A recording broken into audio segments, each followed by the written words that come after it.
The CPCL Championship Series has made its way to Barista Road in beautiful sunny Palm Springs, California. Hello, everyone, as we welcome you into the broadcast booth for this game between the San Diego Waves and the Palm Springs Power. Steven, you're alongside me today, the great Stephen Buxton from Cronkite and Arizona State University. So excited to be back with you for what will be our last broadcast of the season, the last home game, no matter what, for the hometown fans here in Palm Springs. Stephen, the Waves come in 20-20 overall, 10-10 in CPCL play. The Power come in 33-1 overall, 19-1 in CPCL play. And the one theme that both you and I have talked about off air throughout the last couple of weeks, we were at this game on Monday in the doubleheader. The Waves have been the constant thorn in the side of the Power throughout the season, and they get a chance to do it again with everything on the line. Yeah, and we saw it throughout those two games on Monday out in Escondido High School in Escondido, where the Waves played. They had a doubleheader, and EJ, the first game, it was 6-0 early on, but the Waves kept themselves in it. They kept putting pressure on the Power. It stayed 6-0 until the 7th or 8th inning. The Power finally broke away a little bit more and ended up 8-1. The second game, EJ, it was 4-4 going into the 7th or into the 6th inning, and that was a 7-inning game. The Power were on the ropes. They couldn't do anything against the Waves for a little while. I mean, the pitching was mowing them down after they got an early lead, and again, they were able to break through in that one. They won it 12-4. But you said it. It's a team that's got a lot of talent on it, and they have not been an easy out for the Power. Oh, absolutely not. There was a series early on in June 14th and June 15th, Stephen, where the Waves came here to Palm Springs and they played the Power in two really close games, 6-3 and 6-4. And it was that moment where a lot of people tabbed this as the championship preview. Here we are 5 weeks later, and these are these two teams that will be facing off against each other in Palm Springs. We're about 10 minutes away from first pitch in the CPCL Championship Series. Once again, EJ Sanchez and Stephen Buxton alongside you. Stephen, Brenton Thiels is going to be on the mound. His fourth time facing this San Diego Waves team. He just made his first start against them on Monday. He was outstanding. He went 5 strong innings, 6 strikeouts, 4 hits. What can we look for more out of Brenton tonight, once again, with everything to play for? Yeah, and with Brenton Thiels, it's a really uncomfortable at-bat. Again, EJ, let's not beat around the bush. The guy's 7 feet tall. He's got crazy extension, and he throws a really good fastball. It'll be sitting anywhere from 90 to 94. He might get a 5 in there with the atmosphere, with the playoffs, with knowing that this is going to be his last time throwing this year for this team. But he's been outstanding since the moment he stepped on the mound. We all knew that there was going to be something special out of this guy. The moment he made his debut in front of the home fans against the Cal Highlanders, he went 5 innings out of the pen, faced 16 batters, struck out 13 of them. He hasn't done that same thing since, but who would we be to have that as the expectation? He has an ERA in the ones. It's 1.73, and again, since he has taken over a role in that starting rotation, he has been anything you could have ever asked for. He's been reliable. He's given them length, and he has always kept them in every single game. He's going to have to be all that and more. Connor Batzer is expected to be one of the first guys out of the bullpen today for KC Dill. And Steven, this game has a lot different ramifications than we would have thought a week ago. Everybody thought as soon as the Power got through the 7 games and 6 days stretch that they would still be undefeated. They dropped their first game on Wednesday to the Inland Valley Bucks, a 3-2 loss. And for about a 24-hour span, it really rattled the building. Not everybody had that feeling of losing since being here. And you come out last night against the California Halos. You're able to put up 17 hits, 13 runs, and they're able to get right. Talk to me about how important that was to get right before a playoff series like this. Well, again, you're getting the shock of losing off of your chest because it was a shock. The Bucks came in and just gave it to the Power. They almost played a perfect game, and they did enough that they needed to. It was a 3-2 game. They kept the Power bats just silent for the whole night. The top 4 of the order was 1 through 14. So being able to get those guys out of that funk, get them – I know it's only one game. It's not like anyone was in a slump or anything. But being able to get that taste out of your mouth and put up a big win right before playoffs gets you right back on track for a team that last game, it was, again, they're just coming off of a stretch in 7 games in 6 days, 8 games in 7 days, and it taxed their bullpen. It taxed everyone. Everyone was tired, and it's a couple teams coming off their hardest stretch of the season, but the Power, again, they were able to get back on the right track of things, and they should be in a good spot here. They really should be. Still about 7 minutes out from first pitch as both teams are starting to finish up their warm-ups. And, Steven, one more thing before we get into really the main topics of it. We have to talk about the Waves just a little bit more. As we mentioned, 20-20 overall, 10-10 in CPCL play. The thing that the Waves can really hang their hat on is the fact that they have never fallen below 2 games below 500 in CPCL play. So not only do you have to play these games against the Power, but it takes big games down the stretch, and you can't think about bigger games than a win and you're in situation. And that's where they found themselves on Wednesday, going against the Legends. You had to play a good game in order to get into the playoffs. They were able to do that, 5-1 victory, and now they find themselves here. And that's the advantage that the Waves have is the Power, again, we all know what the situation has been. It's not whether or not they're going to make the playoffs. It's not whether or not they've got a chance at winning a championship. It's not whether or not they were going to be the first seed. They were just looking for, can they get the perfect season? Can they get history?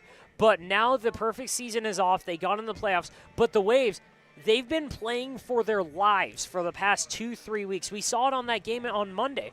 Again, they did everything they could. They played their hearts out. They just couldn't get it going their way.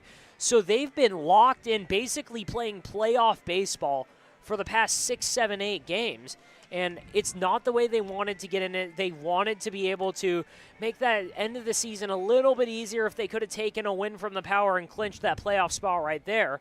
But they didn't. They handled business against the Bucks, though, and they were able to find themselves a way into this game. We've mentioned that they have talented players all over the field. You have to start with the leadoff man and the right fielder, TK Madera, batting .410 coming into this week. And then when you talk about the last time they played each other, Madera had 3 hits to go along with 4 stolen bases. You have guys up and down the lineup that really can do a lot of damage. And Andrew Ramirez and Brandon Sanchez, they were key in that Wednesday victory to get the Waves to this spot. So this will be no easy task. We know that. We're excited to be here about 5 minutes from first pitch. We're going to take one quick break and bring you back for the pregame festivities along with first pitch in the CPCL Championship Series on the Power Baseball Broadcast Network.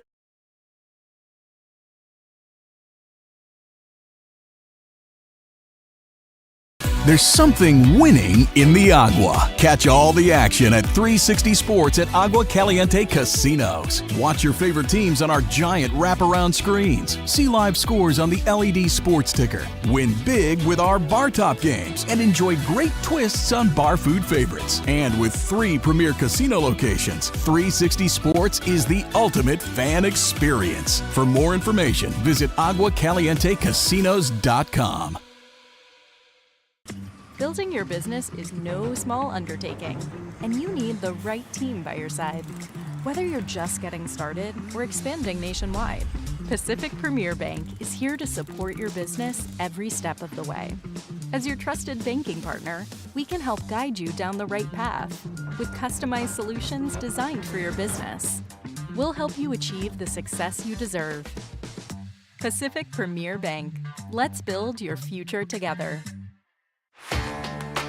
Whether you're building, landscaping, renovating, refreshing, or simply researching, rent the right size tools for your size jobs. In store, online, or in app at Sunbelt Rentals, where tools rule.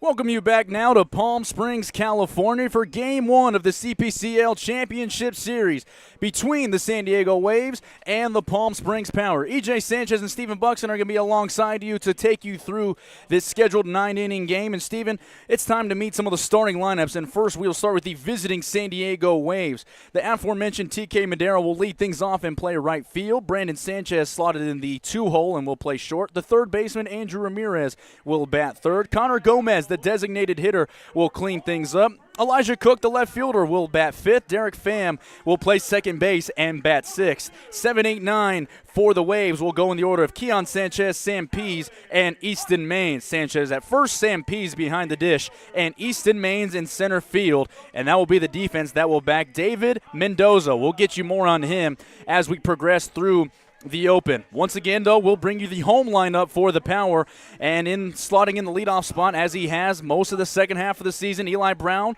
in left field. Aiden Tork will bat second and play center. Alonso Reyes moving his way up to the 3-hole for only the second time this season. He'll bat third.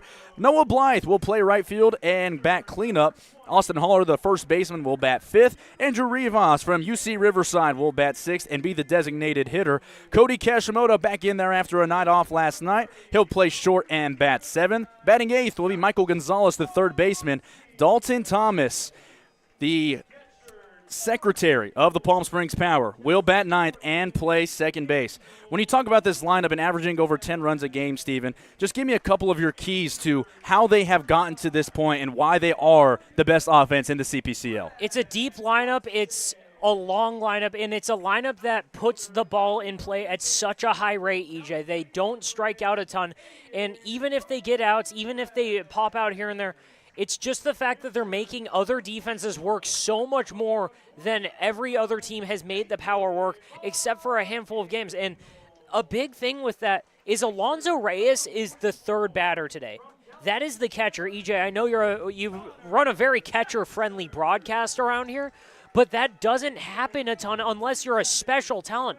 And there's two guys on this roster, Alonso Reyes and Angel Cortez, who are high in the order bats, and they both play catcher. A lot of the times you'll see them both in at that DH spot. Angel Cortez not in there, but Alonso Reyes being able to provide that value high in the lineup is so big. And then Dalton Thomas at the 9 spot. I know you don't talk a ton about 9 batters, but I mean, how about that being able to extend the lineup, try and flip it over? Dalton Thomas has been hitting close to 450 over the last 3 weeks, EJ. It's a lineup that really has found its stride late in this season. And you erase the game on Wednesday where they only put up 2 runs on 4 hits. And you find an offense that really, regardless of league, can be called one of the best offenses in the entire state of California. And we'll turn it over to our public address announcer, Jay Cicinelli, as he takes you through the rest of the starting lineups as they run out onto the field. And we'll take you through the Star-Spangled Banner. Stay right here on the Power Baseball Broadcast Network.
Oh, Steven.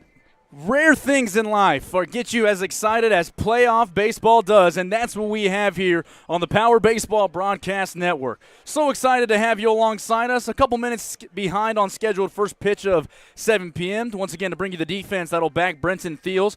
From left to right in the outfield, Eli Brown, Aiden Torek, and Noah Blythe. The manning the left side of the infield will be Michael Gonzalez and Cody Kashimoto. Dalton Thomas and Austin Hall are at second and first, respectively. Alonso Reyes, the backstop for the Louisiana Tech man, Brenton Thiels. I know we talked about it in the open, Stephen, but once again, just give everybody at home a little bit of an idea of what Brenton's going to bring to the table in terms of arsenal. We know he's been working on that splitter, the fastball that obviously is going to play a lot tonight. So it's a fastball slider splitter combination. Again, it's mostly going to be that split, or it's mostly going to be that fastball slider. But we saw in that first game against the San Diego Waves, he didn't have the fastball early on. He wasn't feeling it through the first couple innings, and he kind of struggled. He was able to really grind through 5 innings. He was able to put up the 0, but it wasn't the prettiest thing on earth. He got hit up in the first couple innings, had to deal with a lot of base runners, and again, had to deal with that San Diego Waves running game. They were stealing a lot of bags, but he cooled it down. He was able to settle in, and again, he went 5 innings, delivered 0 runs, struck out 6. He doesn't walk a ton of guys. He only walked 2 in that start. And as long as he can find that fastball control, as long as he can get 2 of the 3 pitches working, it should be an effective night. The Waves today in their all-black tops with the blue numbering and the white trimming going across the numbers, and the Waves logo draped in red and blue across the front. TK Madera, Brandon Sanchez, and Andrew Ramirez will be the first 3 tasked with facing Brenton Thiels. Thiels again went 5 innings against this same Waves team on Monday, had 6 strikeouts to go alongside it. Expect to see Connor Batzer once Brenton Thiels' day is done. The wind's blowing from north to west across Palm Springs Stadium into the right center power alley. Aiden Torek playing the shift on the opposite side of TK Madero, so he's playing about 7 steps to the right of center field. Brenton Thiels will start things up out of the windup from the chest. He brings it over his head, and we are underway in the CPCL Championship Series as TK Madera fouls it off out of play. It's quickly 0-1. And EJ, the thing is with Brenton Thiels, it's such an uncomfortable at bat. It's so unorthodox. Even if he doesn't have his best stuff, it's still going to be tough to get runs against him. About a 107-degree day on first pitch. That came in at 7:05 here on the West Coast. Next pitch to Madera is low. It's even at 1-1. Coming into the week, TK Madera batting .410. One of the best table setters in the entire CPCL. The next pitch is outside into the right-handed batter's box, and Madera gets ahead 2-1. And EJ, TK Madera is just such a dynamic player. He puts the ball in play a lot, and he uses that speed all over the place. Swings through this fastball from Brenton Thiels, and it's 2-2. That one coming in at 91 from the right-hander. You see it when he's in the outfield, mainly in right and center field. Today he's in right field. But again, it's just the fact that he's a nightmare to deal with on the bases. 2-2 pitch from Thiels. Out of the windup, Madera taps this to the right side. Austin Haller, the first baseman, up with it. It's going to be a foot race to the bag, but Thiels is able to win this battle against Madera. It'll go 3-1, and the first out is recorded for Brenton Thiels, and it'll bring up Brandon Sanchez. Brandon Sanchez had 3 hits in that game-clinching win against the Inland Valley Legends on Wednesday. Again, for those that don't know, the Legends and the Waves had to play a sudden death game on Wednesday to decide who was going to come up here to Palm Springs to take on the Power, and they got 7 very good innings from Peter Knorr, and that's why you see them here today. First pitch from Thiels to Brandon Sanchez is fouled back to the screen. And EJ, last time Brandon Sanchez faced off against Thiels in that first game, went 0 for 2, flew out to left, flew out to center. Thiels quickly back onto the rubber, delivers his second pitch, and it's right down Broadway for strike 2. He quickly gets ahead 0-2 to the shortstop for the Waves. Ramirez rocking the mid-pants with the blue stirrups and the blue stripe going across. Chokes up on his black bat as Reyes sets up on the outside corner. This pitch is well outside and in the dirt. It'll actually get back to the screen. It'll be 1-2 to Sanchez. Deep depth play on the left side with Kashimoto having his toes on the outfield grass. Gonzalez, the third baseman, playing just a few steps behind the third base bag with a step and a dive should the ball get down the line. The 1-2 from Thiels. Just outside, and it's 2-2. That was a slider at 82. So you're going to get about a 10 to 12 mile an hour difference between the fastball and the breaking stuff, Steven, and we'll have to see how that holds up as the game progresses. 2-2 pitch, swing and a miss. The first strikeout for Brenton Thiels as he turns away Brandon Sanchez. There's 2 quick outs in the top of the first. EJ, it looked like that's what Thiels was trying to do on the 0-2 pitch when he pulled a fastball that got away from Alonso Reyes. Just missed his spot. Alonso Reyes was set up inside. He pulled it outside, but he's able to execute that pitch right there. And if he's able to mimic that, it's going to be a long day for the Waves. No score in the top of the first. The third baseman, Andrew Ramirez, will step in. The first pitch to him from Thiels is lined down the right side. It'll get out of play. Ramirez opting to go with no batting gloves today. This Waves team, 1 through 9, they might strike out a little bit, but they have been one of the more consistent teams in terms of getting guys on base. Second in the CPCL in on-base percentage from what we've been told. Traffic is usually where you start to see Brenton Thiels maybe lose a little bit of that command, but he's firmly in command now. Second pitch is high and inside, 1-1. And it's not just traffic that causes maybe a bit of a command shakeup, but it's difficult for a guy that big with that long lever and that long windup to deal with the running game. 1-1 is in on the hands of Ramirez. He taps this to second base. Dalton Thomas ranges over to his left quickly up with it and throws it to first to put away the Waves in the top of the first. 3 up, 3 down, and a clean inning for Brenton Thiels. We'll go to the bottom of the first. No score in the CPCL Championship Series. Power coming to plate when we return on the Power Baseball Broadcast Network.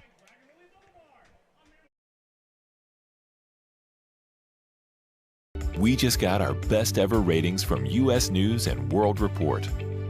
We're the #1 hospital in Riverside and San Bernardino counties. High performing in 17 common procedures from joint replacements to heart attack care. And for the first time, national ranking as high performing in 3 adult specialties. We're proud of these ratings, but what matters most, as always, is how we rate with you. Learn more at eisenhowerhealth.org/awards. There's something winning in the Agua. Catch all the action at 360 Sports at Agua Caliente Casinos. Watch your favorite teams on our giant wraparound screens. See live scores on the LED sports ticker. Win big with our bar top games and enjoy great twists on bar food favorites. And with 3 premier casino locations, 360 Sports is the ultimate fan experience. For more information, visit aguacalientecasinos.com. Whenever you find yourself hungry for something real, simple, and true, we're here for you. That's what a hamburger's all about. Welcome back to Palm Springs, California. The bottom of the first, no score as the Power will take their first turn against David Mendoza. This summer for David, 13 1/3 innings, 4.20 ERA. He's given up 8 earned runs. Only 1 start that he's made. What do you think is the process behind starting a guy that has the 4.2 ERA when you have a couple of guys that you know can maybe aesthetically, just looking at the numbers, maybe give you a better shot, Steven? It's a bit of a gamble, EJ, but I like the idea if you can get through a couple innings. If Mendoza can work a couple clean innings or even just – let's say he gets to the 3rd inning and it's a 2-0 game. Then you're feeling really good on the Wave side because you got a lot of high-quality arms in that pen that could give him length too. First pitch to Eli Brown, who sends it into center field. Easton Maines retreats back, and he finally is able to settle under it a few steps in front of the warning track for the first out. Boy, Eli put a charge into that on the first pitch, but it turns into a first pitch 1 out for Mendoza. Yeah, it looked like a first pitch breaking ball right over the middle of the plate, and Eli didn't miss it. It's just he hit it right at a fielder. That's the only issue. Aiden Torek swinging a hot bat coming into today will now take his turn against Mendoza. Torek over his last 8 games, 6 extra base hits, 13 for his last 29. The first pitch to him is a breaking ball that lands in there for strike 1. And EJ, it's not just over his last couple games, but Torek has given the Waves nightmares, especially on Monday. Next pitch misses upstairs, and it's 1-1. I'm glad you alluded to it. Aiden Torek, possibly the best offensive day for anybody all season long, had a pair of homers, also a pair of doubles to claim that second game of the doubleheader. He sends this one into right field, and Madera's going to have to play this on a hop, and Torek is thinking about second. The throw from Madera into second is not in time. A one-out double for Aiden Torek. The power in business in the first. Yeah, Torek has seen the ball, and it's looked like a beach ball to him when he's played against the Waves. Again, he had 5 hits in one game again, or in the day against the Waves. 2 home runs, 2 doubles. He had a single. He scored 5 runs. So right here, he gets a breaking ball right over the heart of the plate, and it kind of went out to right field pretty slow, and hustling out of the box, he's able to make it. Now with Torek off of second, Alonso Reyes, the catcher, steps in and fouls it back to the screen. Steven, there may be no man more excited to see that the Waves are the championship adversary, and the reason I say that is in the 5 games that the Power have played against them, he is batting .455. It's really come on in the second half of this season. The 0-1 to Alonso is in the dirt, blocked by Pease, and it's 1-1.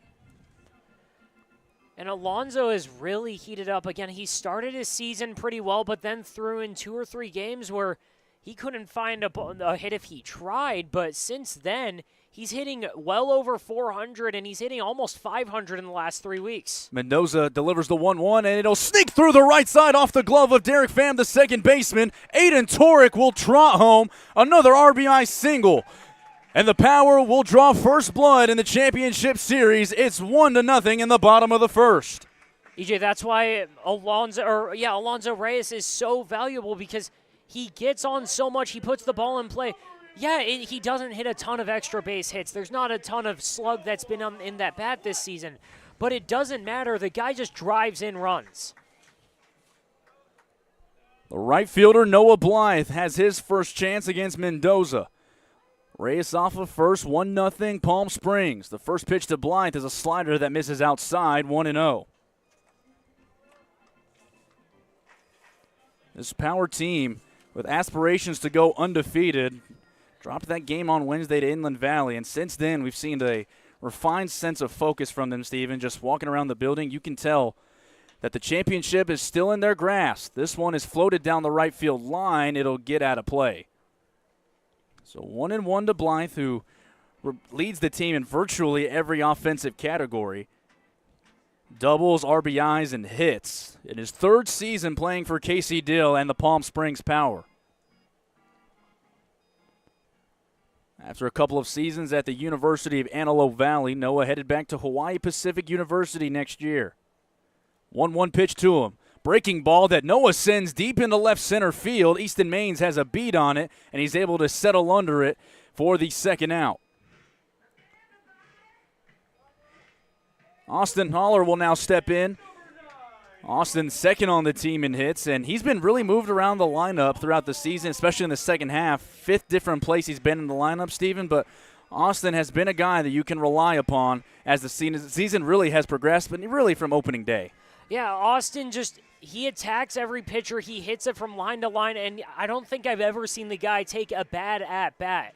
He has a great understanding for the strike zone. His bat-to-ball skills are just out of this world, EJ. That was the 27th RBI as this pitch gets in the dirt, and holding up at first will be Reyes. That was the 26th RBI for Alonso Reyes, now 3rd on the team behind Blythe and Torek. It's 1-0 to Haller. Mendoza trying to escape the first with minimal damage. 1 run on 2 hits, the double from Torek and the RBI single from Reyes. He's set, closed off on the third base side of the rubber, delivers home, and it's 1-1 as it just goes across the knees.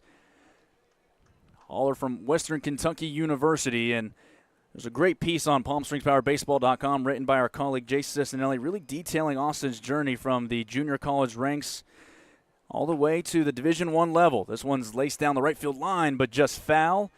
And it's 1-2 to Haller. Yeah, and for Haller, it hasn't been easy. Again, coming out of Southern California, going to junior college, had to grind his way, had to find his opportunity to get to Western Kentucky, and he got there, thrived there, and has done nothing but great work for the Power here. Chokes up on his bat. And the 1-2 pitch from Mendoza is fouled back to the screen, and we'll do it again. Haller with the all-black stirrups to go along with the red helmet and the red and black batting gloves. Really convenient for him to play for a team with red and black colors coming into the summer after playing at Western Kentucky. Yeah, you don't got to change anything up here. Late arriving crowd, but it's a good crowd, 300 plus, coming out to Palm Springs Stadium to cheer on their hometown team in the final home game of the season. Reyes takes off for second, got a huge jump, and it is low and outside, 2-2. Easy stolen bag for Alonso Reyes, as everybody on the field thought that was strike three, but now Austin Haller will have a chance with Reyes off second. EJ, I'm a little surprised that Mendoza didn't even look at Reyes. I mean, if he just steps off the rubber, he's got him out by 15 feet. Deuce is wild, 2-2, 2 outs. Haller swings and fouls it into the glove of Pease, who allows it to drop into the dirt, and it's still 2-2.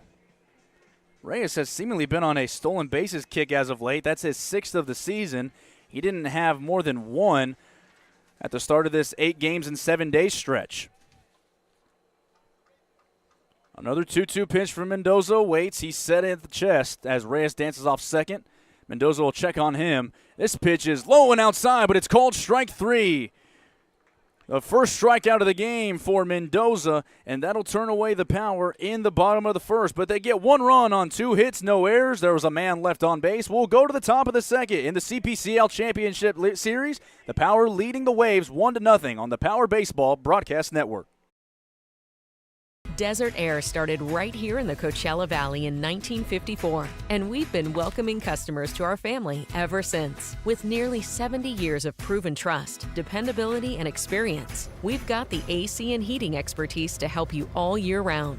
Plus, our factory-trained technicians provide well-informed maintenance, repairs, and installation, so you get our industry-best products with industry-best service. Contact our family at Desert Air. We'll make sure you live comfortably, always.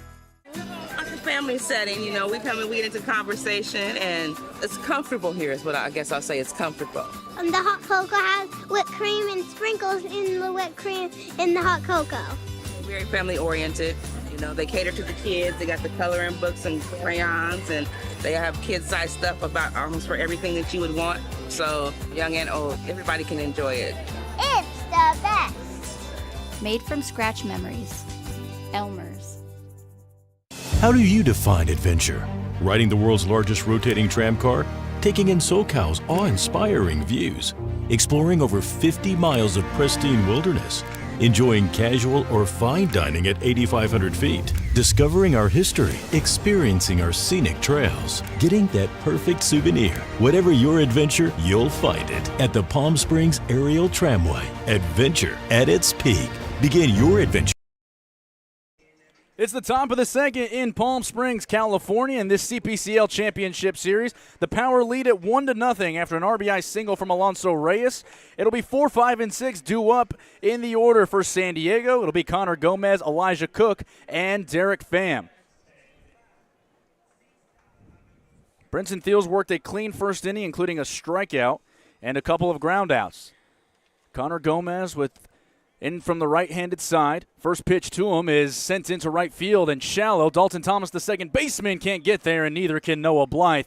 It'll drop in front of the right fielder, Blythe, for a leadoff single, and the Waves have their first leadoff man on and their first hit. EJ, that's just a pitch by Brenton Thiels that you can't be motivated by the results right there, but the process, everything worked. You got it in on his hands, and that was just a little get off me, got jammed, and floated it right over Austin Haller's head. Elijah Cook, the left fielder, steps in. This is the first time we get to talk about it, Steven. Thiels, although he was brilliant on Monday, did allow a few stolen bases. And I wouldn't be surprised if the Waves continue that. Cook sends this down the right field line, and it's foul. And even having a off-the-cuff conversation with Cook earlier, I asked him if he was going to steal any more bases, and he just nodded his head and gave me a smile. So, I mean, it lets you know that the Waves will push the envelope in terms of producing runs, especially against this staff. The 0-1 pitch to Elijah Cook is in on the hands and muscled over to the first base side. It'll land one row up on the visiting bleachers. And Thiels gets ahead of the left fielder. It's now 0-2. And right now the bright side is it looks like Thiels is working a little bit quicker than he did on Monday, but even for anyone who's this big, who's got this many long levers, it's just hard to get down the mound fast enough to help out your catcher. Cook looking to make something happen with 2 strikes. They'll check on Gomez at first, who's back with a slide and plenty of time. So it's clearly on the mind of Brenton. He's already mixed up 1 look in his 2 pitches and checking on the runner. 0-2 pitch to Cook. Swing and a miss. He got him with the slider.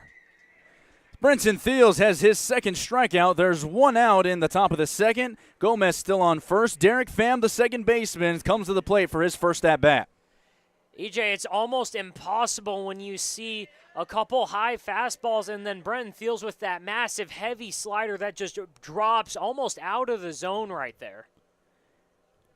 Thiels set at the belt. After his second strikeout, the first pitch to the second baseman, Pham, is right down the middle for the first strike.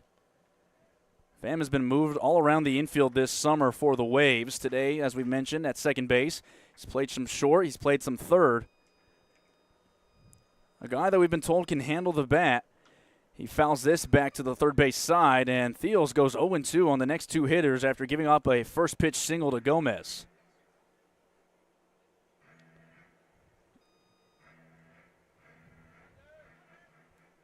Seems like Thiels is really settling into a pace over these last 2 batters. Should Pham reach, Keon Sanchez would be next, followed by Sam Pease. 0-2 pitch. Just outside, and Brenton really wanted that one, but it looks like it was about 6 to 8 inches off the plate. A good call, and it's 1-2.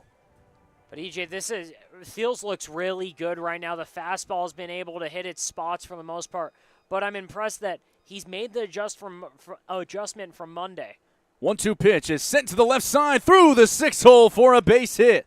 Eli Brown up with it. He'll get it into Kashimoto, the shortstop. But there's 2 hits in the top of the second. Derek Pham's first. The first baseman, Sanchez, comes up with 2 men on and only 1 out. And that adjustment I'm talking about, EJ, is being able to control the running game a little bit better. We've already seen him give a couple different looks. He's looking down to first, and he's already thrown down there. On Monday, it didn't look like he was really concerned with the runners at all, and they just ran all over the power. Keon Sanchez coming into the week, batting .344.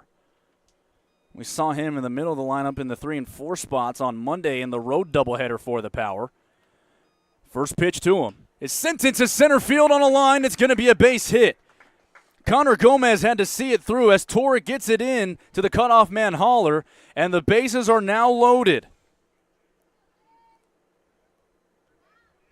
And this is where Thiels really needs to tighten up. He missed a splitter with that first pitch and then just hangs a fastball right over the middle. He's been able to get away with it a lot, but not against the Waves. Again, EJ, this is a really talented team with a lot of players who could go and play Division I or who already are playing at the Division I level, so it's not going to be an easy day in the park for Thiels. Speaking of Division I, the catcher out of the University of Northern Colorado, Sam Pease, will take his turn with the bases loaded and 1 out.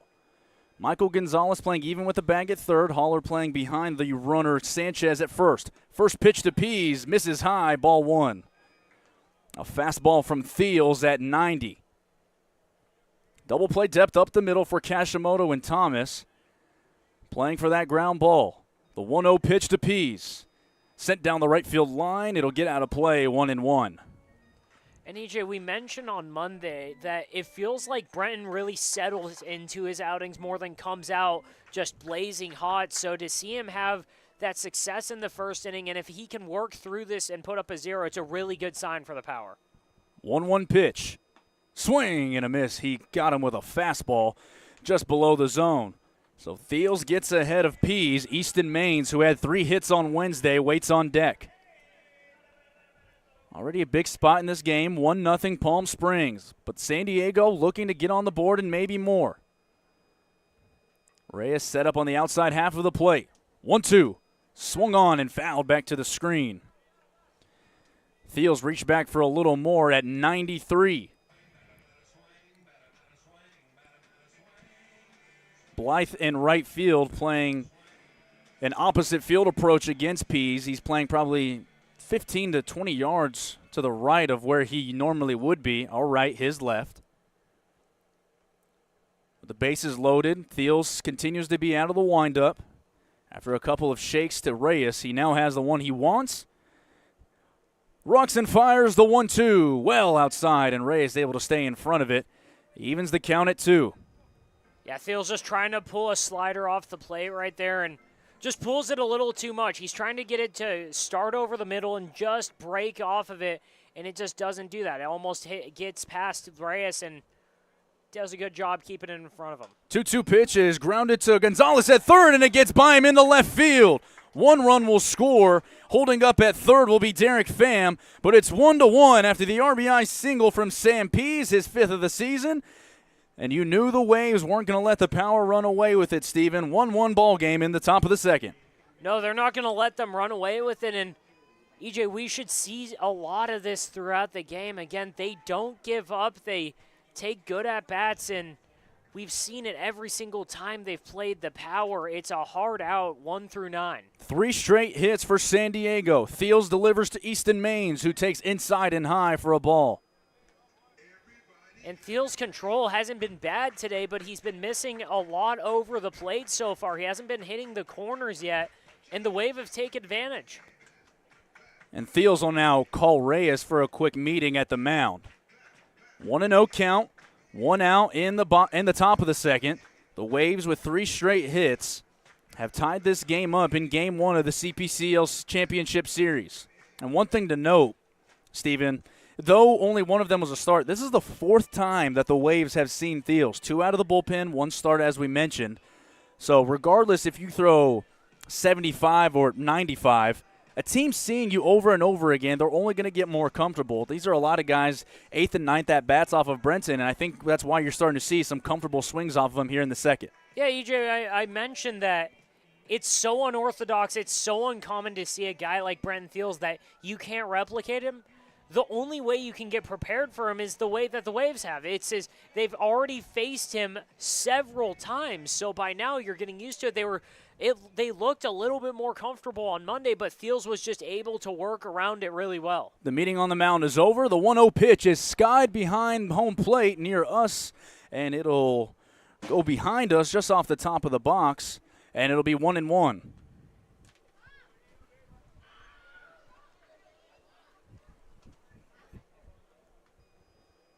EJ, I like the first step. You looked ready to get our second ball of the year. Yeah, I apologize for everybody at home. I was so ready to come down with that. 1-1 pitch, swung on and missed on the outside corner at 88. It's 1-2 to the center fielder, Easton Maines. TK Madera, the right fielder, is on deck. The Waves have already plated 1 in the top of the second. Looking to add on against really the ace of the staff in Brenton Thiels. He's set from the third base side. 1-2. Sent into left field on a line. It turns Aiden Torek back. He finally has a beat. He makes the catch. Tagging from third is Derek Pham. He'll move up. So will Keon Sanchez from second to third. It's a 2-1 Waves lead after the RBI sac fly by Easton Maines. And EJ, I know that they just scored a run right there, but if I'm Casey Dill, Reed Santos, anyone on that Power bench right now, I'll take it because – again, you trade a run for an out, and it's a team that's averaging close to 10 runs a game, so you got to feel good just being able to get one step closer to getting out of this inning.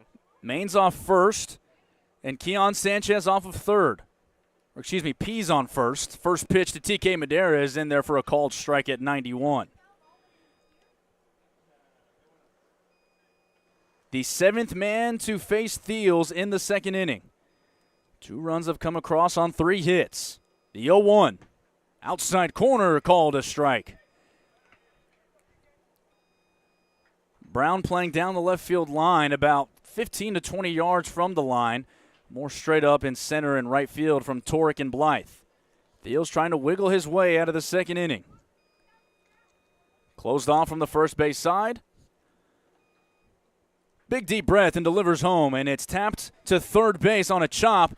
Throwing across is Michael Gonzalez, who's able to get Madera by a couple of steps, and that will retire the side for San Diego in the second inning. But they do grab 2 runs on 4 hits. They lead it 2-1 as we go to the bottom of the second on the Power Baseball Broadcast Network. Think of the highest quality you can imagine. Now, think higher.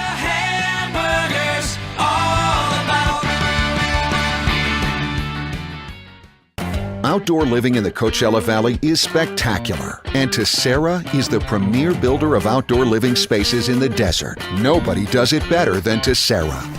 From one end of this valley to the other, from Palm Springs to Rancho Mirage, Palm Desert, to Indio and La Quinta. For 35 years, we've created the ultimate in outdoor living, landscaping, pools, and patios, so you and your family can enjoy each other. Live well. Live Tessera.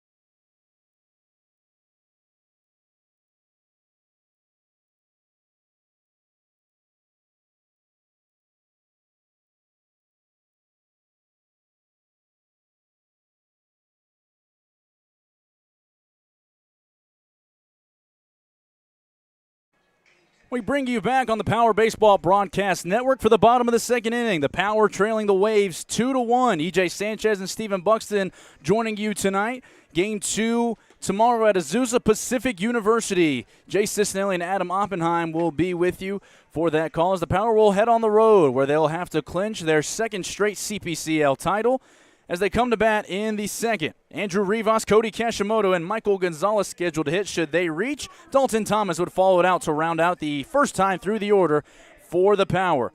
The man out of UC Riverside, Rivas, from the left side steps in, has reached in every game, that being 7, since joining the Power on the 4th of July.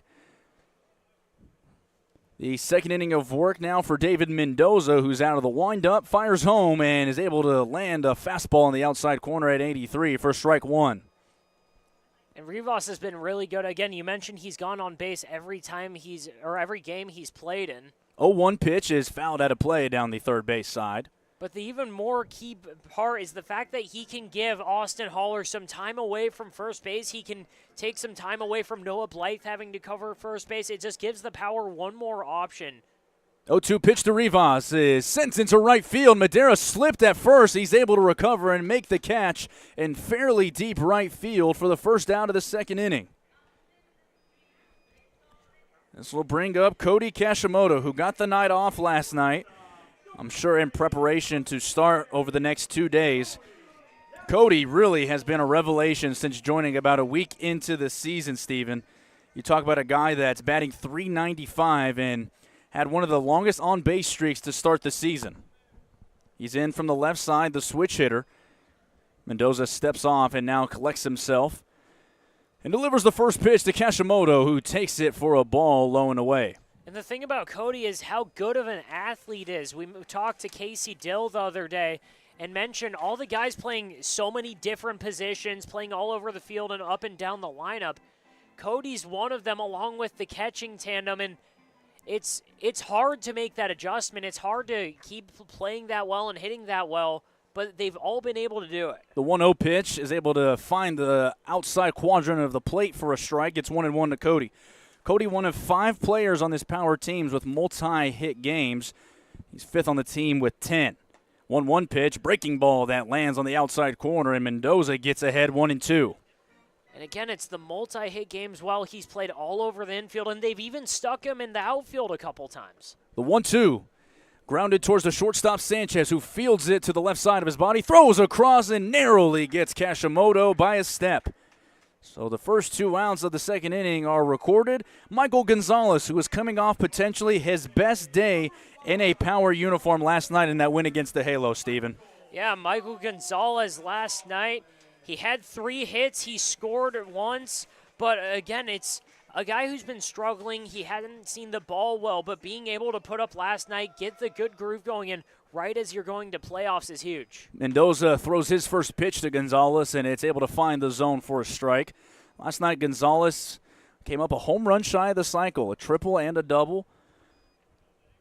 Actually tried to get 2 triples before he was thrown out in the bottom of the 8th inning. But Michael has been somewhat of a revelation in the second half of this season, taking over the majority of the reps at third base. The 0-1 pitch to him is a slider that breaks out of the zone, 1-1.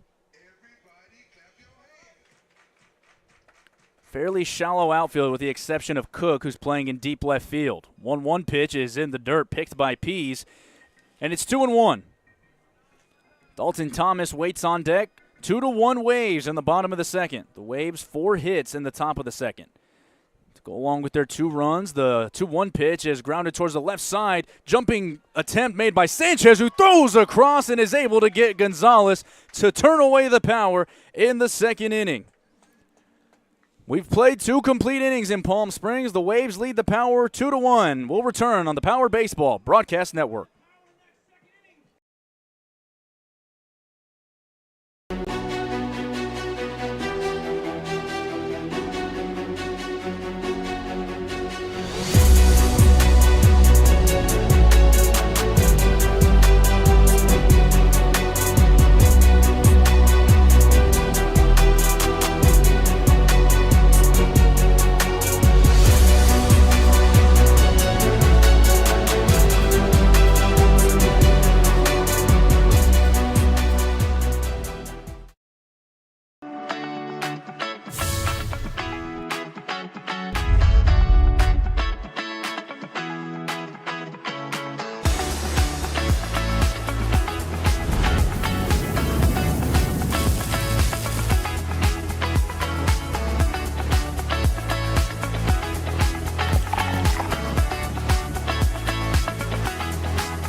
Locations with something for everyone. Stuffed Pizza Bar and Grill. Building your business is no small undertaking, and you need the right team by your side. Whether you're just getting started or expanding nationwide, Pacific Premier Bank is here to support your business every step of the way. As your trusted banking partner, we can help guide you down the right path with customized solutions designed for your business. We'll help you achieve the success you deserve. Pacific Premier Bank. Let's build your future together. Top of the 3rd inning here in Palm Springs. Game 1 of the CPCL playoffs. The Power are down 2-1 against the San Diego Waves. EJ Sanchez, Stephen Buxton joining you here today. And Brenton Thiel's going out for his 3rd inning of work. He'll face off against Brandon Sanchez, Andrew Ramirez, and Connor Gomez. 2, 3, and 4 of the lineup. Waves coming off of the last inning where they had 4 hits, strung a couple together against Thiels, and put up 2 runs. Thiels with the first pitch, kicks and fires and delivers a fastball high and inside.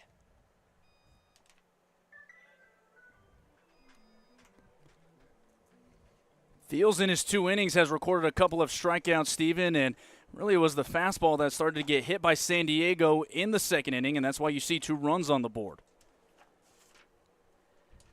1-0 pitch from Thiels, and that's grounded straight over to Kashimoto and just gets by him into left field. Leadoff single for Brandon Sanchez.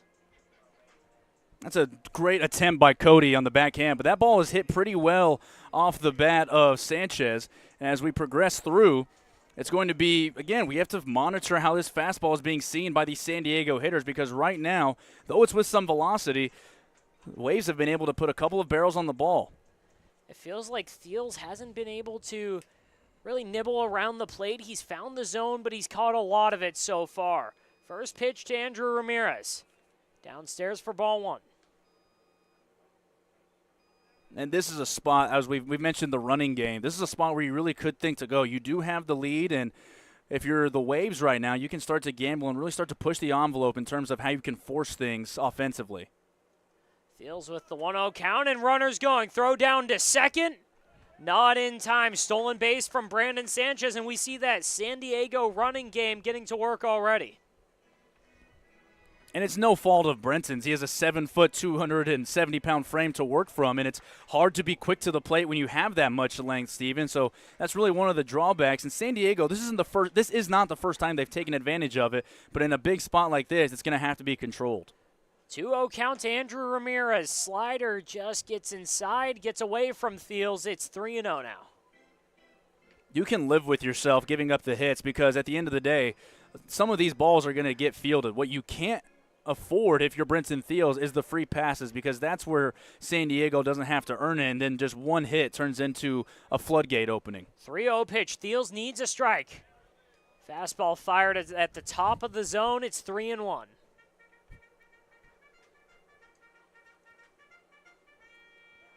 Thiels with the 3-1 count, working off the first base side of the rubber. Working out of the stretch. Looks down to second, back to home, kicks and fires. That ball just gets outside, just above the zone, and it's a walk. Back-to-back base runners start things off in the third inning for the Waves. Gomez singled his last time up against Thiels, who's stepping up to the plate now on a pitch in on his hands. And if I'm Reyes calling the game behind the plate, I go right back to that fastball. It is not as if Gomez beat him, as he was able to deposit into right field on kind of a excuse-me swing. This could set up a double play ball if he's able to get it in on the hands. Thiels' first pitch to Connor Gomez goes low for ball one. And it's something he's been able to live on. He's gotten a lot of soft contact. Guys haven't been able to barrel him up, but they have today. We've seen a couple balls already over 90 miles an hour, and he needs to work around that. It's a 1-0 pitch with 2 runners on. Thiels fires. That one goes inside. Breaking ball, good job by Reyes keeping it by him. And now you're going to get a mound visit from Reed Santos. And one thing I did want to talk about, Steven, is that in the summer ball slate, you have guys on the board. It's their day to pitch, and you kind of just let them throw their pitches or their innings that they scheduled before the day. This is not that in a championship setting. If Thiels isn't able to give the length that Casey or Reed Santos wants, then it starts to become a situation where you could have a fire drill in the bullpen if you're not able to get the length that you like. And again, it's all different. All bets are off the board. It's the playoffs. Everyone's ready because, you know, after tomorrow, there's no baseball. No one's going to be playing. We have a doubleheader tomorrow at Azusa Pacific, and that will decide the winner of the second year of the CPCL. As Reed Santos leaves the mound, we'll see Brenton Thiels work from a 2-0 count. And, EJ, it's again, and you mentioned that structure, that rigidity of a lot of summer ball teams with their pitcher schedules. But, again, all bets are off, and we could see a lot of guys go today if Brenton Thiels can't find it. Thiels against Connor Gomez, the DH, who singled and scored last time out. 2-0 pitch goes inside. It's 3-0. The velocity hasn't fallen off for Brenton by any stretch. It just seems like that release point hasn't been able to find that same slot, and that's where you're seeing a lot of these pitches ride high and inside. It's a 2-1 game and a 3-0 count right now. Thiels looking to avoid walking the bases loaded. Fires in a strike there, 91 at the top corner. It's 3-1 right now. He's got Brandon Sanchez on second base, Andrew Ramirez on first after a single and a walk. 3-1 pitch. Driven into left field, hanging up for Eli Brown, who will settle under that for the first out of the inning. Sanchez thought about tagging up for third, but walked right back. And we've got one out. It's a 2-1 ball game here in Palm Springs in the top of the third inning. But even then, San Diego can really enjoy these at-bats because though it's an out, still off the bat at 89. Basically, let's round it up to 90 while we're at it. And another hard-hit ball from Thiels, who has been, you know, nearly, I don't want to say untouchable, but he's been really hard to string hits together against, and that's why he has that sub-1.5 ERA. And as we say that, Connor Batzer started to head into the home bullpen. Thiels coming into the game with an ERA below 2 as that squared around to bunt, but called a strike anyways. Elijah Cook steps into the box. He struck out as the second batter of the second inning. Cook is up. Derek Pham is on deck. If they could keep it moving, Keon Sanchez in the hole. It's 0-1 now in a 2-1 game. Power working from behind already. Fields looks back at second base, and Brandon Sanchez gets back there. No one was covering it. Infield playing it straight up the middle, but the corners are in. 0-1 pitch, swing and a miss on a good fastball. The RPM's nearing 2,300, and not only do you have the velocity, but if you're throwing a heavy fastball the way Brenton does, if he's able to spin it like that, that's where it really starts to play well, especially if you're able to locate it at the top of the zone. 0-2 pitch for Thiels, looking for a strikeout or a double play right here. We've got one out, and it's a 2-1 game. Chopper up the middle. This could be two. Kashimoto going to just go straight to first and get him in time on the 6-3 putout. That's a really good decision by Cody because you could go backwards and try to flip it to Thomas, but making a good beat from first was Andrew Ramirez, and so Cody decides to just trust his arm, and wisely so. But now you have two runners in scoring position for a guy who had a hit last time in Pham. It's one of those balls that looks like it could be two off the bat, but on its second or third hop, it just hung up there, took too long. Kashimoto takes that out, and here's the first pitch called a strike against Derek Pham. It's 0-1 now, and Pham has Brandon Sanchez on third, Andrew Ramirez on second. But he's got two outs right now. He's got two outs, and Brenton Thiels looking to put up another 0. It's 2-1 San Diego Waves right now. 0-1 pitch.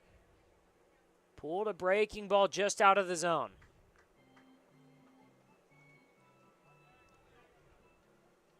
One and one, Thiels working out of the stretch. Infield playing straight up. Thiels kicks and fires, and that fastball rides inside. This is a spot where Alonso Reyes behind the plate really has to have a heightened sense of awareness because Thiels has worked hard to be able to not have any runs on the board and keep these runners there. But one pitch in the dirt, you really have to try to be precise with your blocking and make sure a run doesn't come in because of that rather than a hit. 2-1 pitch from Thiels. Fastball got the corner of the zone. It's 2-2. Thiels one strike away from working a clean inning. It's 2-2, 2 on, 2 outs here in the top of the third. Brenton Thiels fires. In the dirt, but good job by Alonso Reyes with the breaking ball. Oh, my goodness. This isn't a block. This is just a full-on hockey save because this pitch doesn't make it to the plate, Steven. This is the one where you don't slide, you don't tuck your arm, you don't do the fundamentals. This is where you just sell out and throw your chest in front of it, and Alonso does a beautiful job of doing that, preventing a run. It's a full count now. There's runners on second and third. Sanchez on third, Ramirez on second. At the plate is Derek Pham, and he chops that one up the middle for a base hit. Sanchez will score. Ramirez comes in to throw, not in time. It's 4-2 Waves after the 2 RBI single by Derek Pham. Derek Pham, early onset, trying to become the player of the game. But when you get to 3-2 and a guy that has spit on some close pitches, he's really can key in on the best pitch for Brenton Thiels, and that's the fastball. And he does it right there, 92 miles an hour off of the bat. Just barrels finding their ways against Brenton Thiels' fastball, something we haven't seen this season. Keon Sanchez steps up to the plate with the runner on first, and the first pitch breaking ball is in the dirt, and E.J. Brenton, right now, he's already accepted. He's given up the 2 runs in this inning.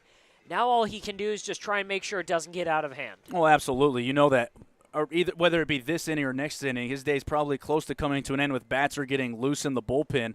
It's all about minimizing and making sure this lead doesn't get out of hand and making sure your offense doesn't have to play from behind too much longer. Flare into center field. Going after that is Aiden Torek. He'll haul that in, throw down to second, and going first to third is Derek Pham. Runners on the corners for Sam Peace.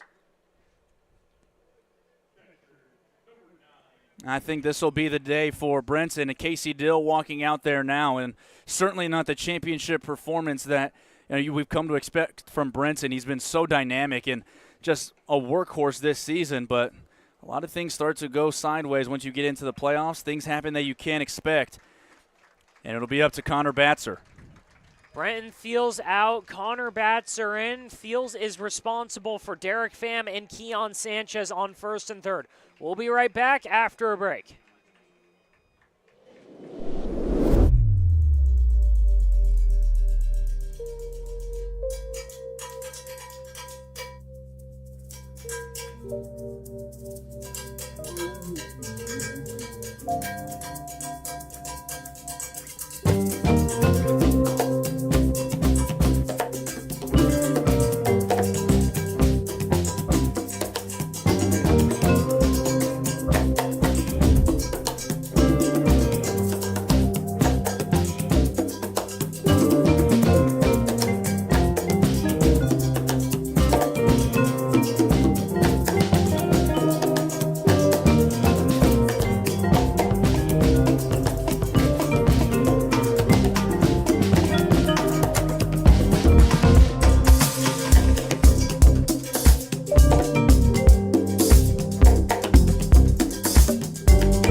Brenton Thiels out, 4-1 game here in the third inning. The Power down 3 against the San Diego Waves. We've got 2 outs, and Connor Batzer, the man out of Cal State San Bernardino, on the mound, facing off against the bottom of the order.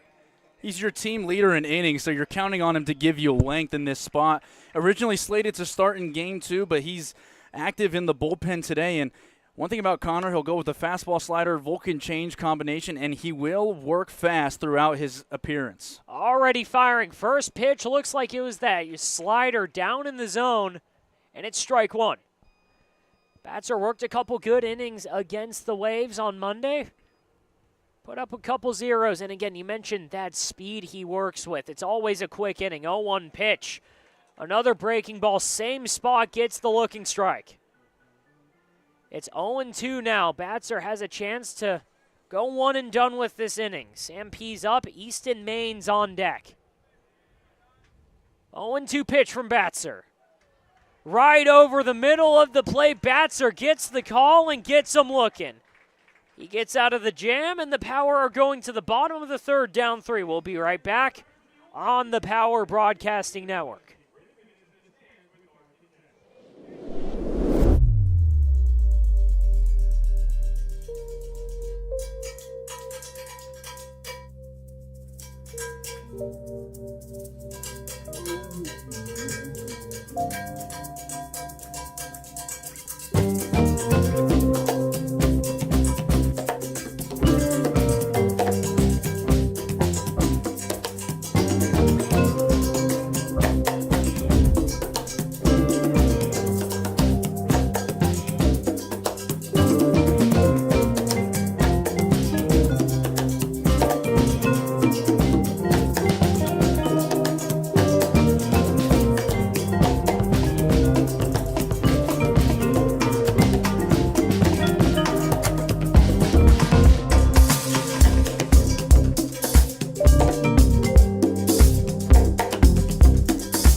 Bottom of the third inning here on a beautiful night in Palm Springs, Game 1 of the CPCL playoffs.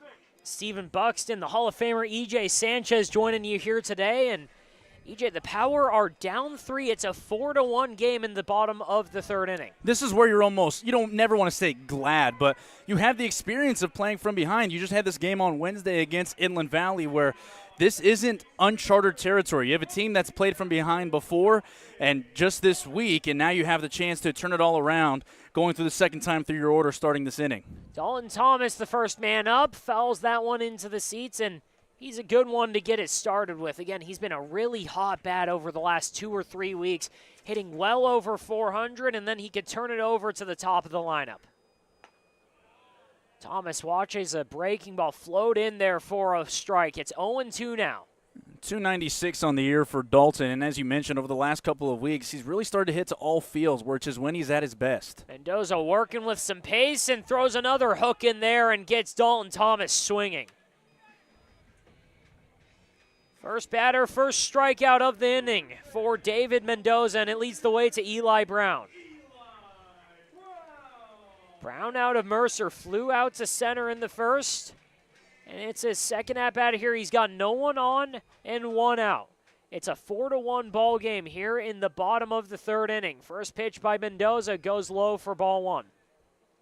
Yeah, for anybody that loves pace of play, the two pitchers in Mendoza and Batzer, with the way they're rocking right now, I don't think we'll hear much of me, Steven, for the rest of the night. 1-0 pitch. That one goes inside, ball two, and you mentioned it. It's not just Mendoza, it's not just Batzer, but a lot of guys on these two teams, especially on Monday, we saw them just firing and firing and firing, and it felt like you look down, you look up, the inning's already over. 2-0 pitch by Mendoza. That one's driven into right center field, gonna hang up for Maines to catch up to that for the second out of the inning. Good work so far by David Mendoza. I mentioned to you at the start of this broadcast, Steven, why do you go with a guy with a 4.2 ERA, only one start on the season? And you mentioned because he can almost be used as an opener, and the best case scenario, at least from the San Diego perspective, was you have a close game. I don't think you anticipated a 3-run lead, and this couldn't have worked out much better with 2 outs in the third. The Power need to get something going. It's 2 outs, and Aiden Torek takes a breaking ball right off the upper back, and it looks like David Mendoza is in some discomfort right now. There will be a runner on first, Aiden Torek, after getting hit by that pitch. But now all eyes on David Mendoza, who has worked a brilliant game so far. Just 1 run. It was in the first after back-to-back hits by Aiden Torek and Alonzo Reyes. Since then, the Power haven't been able to do anything against him. I think this is going to be an injury meeting on the mound because it looked like Mendoza either didn't get planted correctly and he started to really favor that right ankle. So now it looks like they're going to adjourn that meeting. But you're right.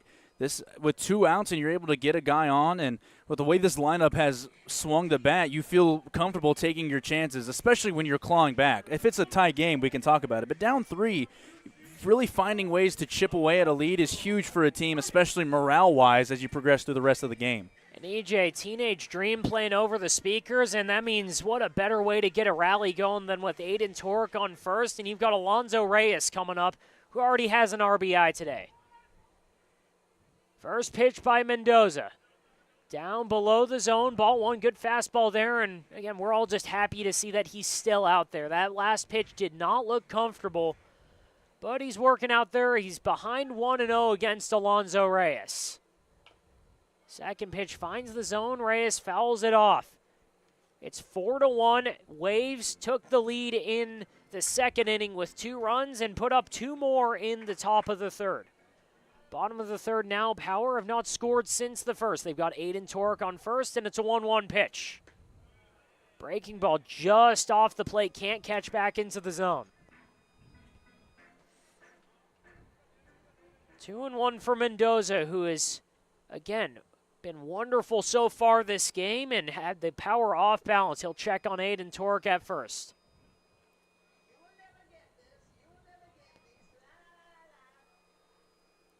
Mendoza looking down to first, now getting set, working from the middle of the bump.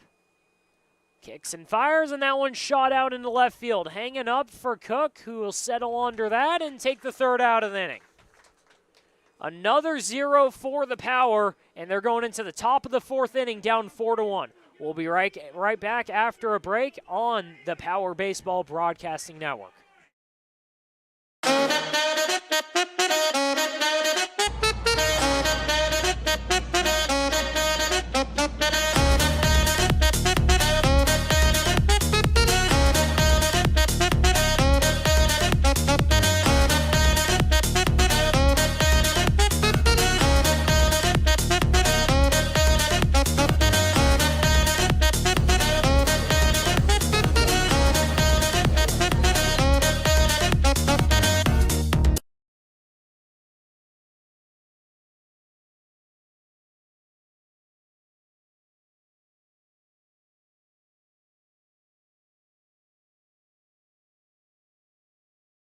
There's something winning in the Agua. Catch all the action at 360 Sports at Agua Caliente Casinos. Watch your favorite teams on our giant wraparound screens. See live scores on the LED sports ticker. Win big with our bar top games and enjoy great twists on bar food favorites. And with 3 premier casino locations, 360 Sports is the ultimate fan experience. For more information, visit aguacalientecasinos.com.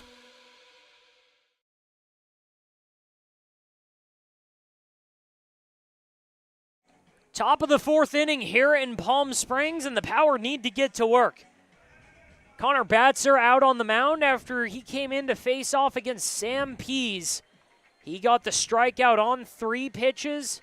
After Brenton Fields went just 2 2/3 innings, he gave up 4 runs, but it wasn't like he was walking, guys. It wasn't like he was missing the zone a ton, but he couldn't find the edges. Had a lot of pitches go over the plate, catch a lot of the plate. He gave up 6 hits, struck out 2, but the big thing is that 4-1 lead. Bottom of the lineup, Easton Maines due up. Maines squares up to bunt, and it's a good one. Fielded by Batzer. Throw down to first, not in time.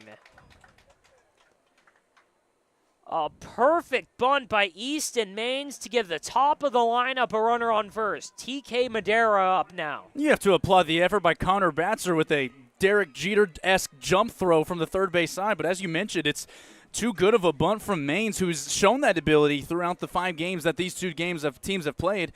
And it's now 3 straight innings where San Diego has the leadoff man on. Batzer working out of the stretch against TK Madera, fires it down to first. Not in time to get Maines, but it was a dead sprint to try and get him.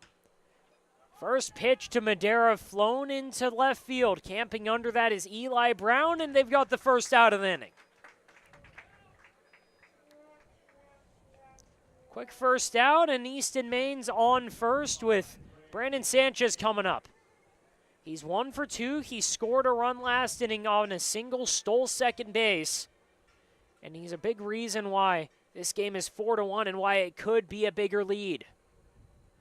They've got 1 out and a 4-1 lead. Batzer's first pitch.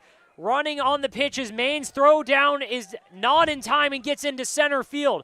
Maines will take third, and Torek will fire that in to prevent any more damage. You don't want to keep sounding like a broken record, Steven, but pushing the envelope. That's really the theme for what San Diego has done to keep these games close with Palm Springs throughout the year. And all you've needed is a good pitching performance, which you're getting out of Mendoza right now.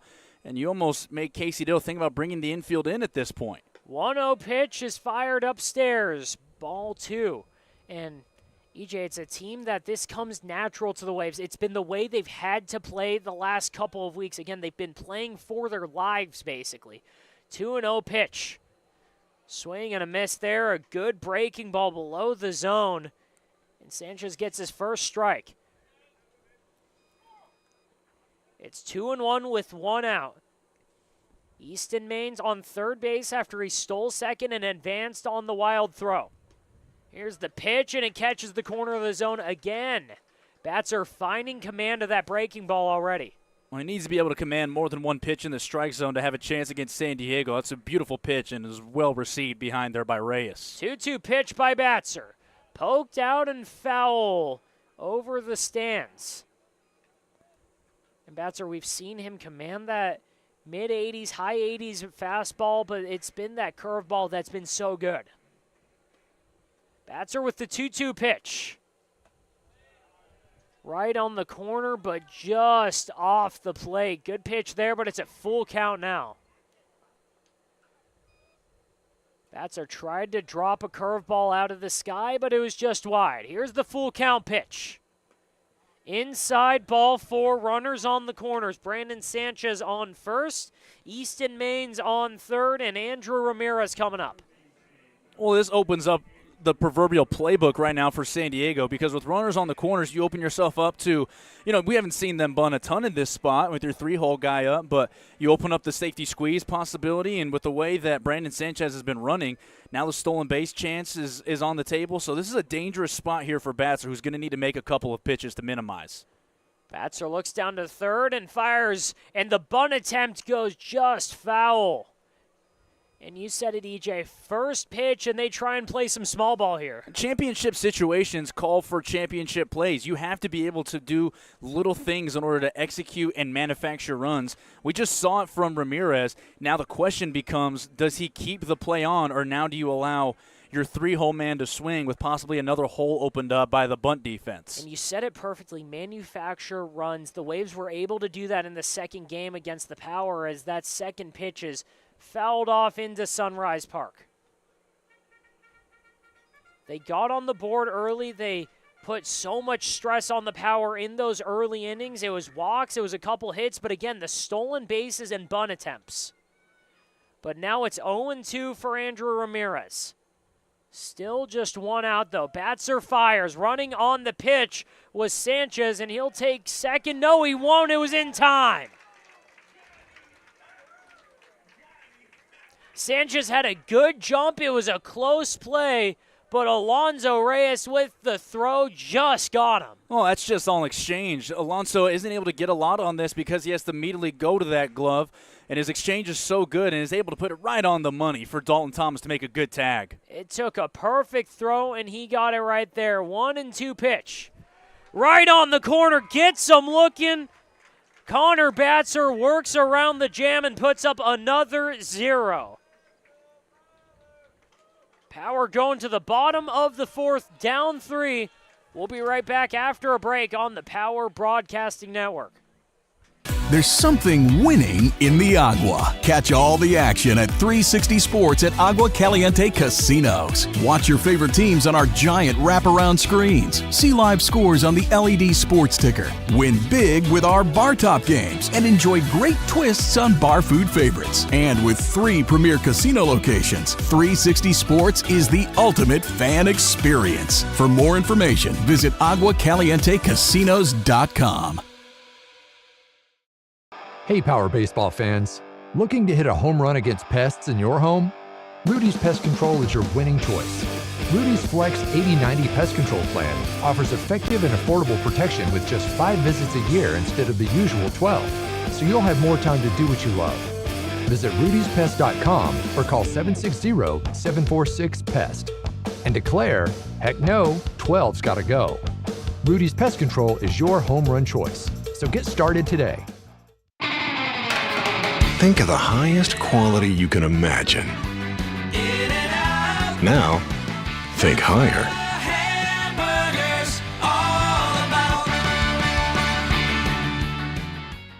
Try our big, beautiful all-day menu with more than 70 delicious dishes and our award-winning 3-course brunch for only $29.99. At Palm Springs' most popular restaurant, there's always a party at Lulu.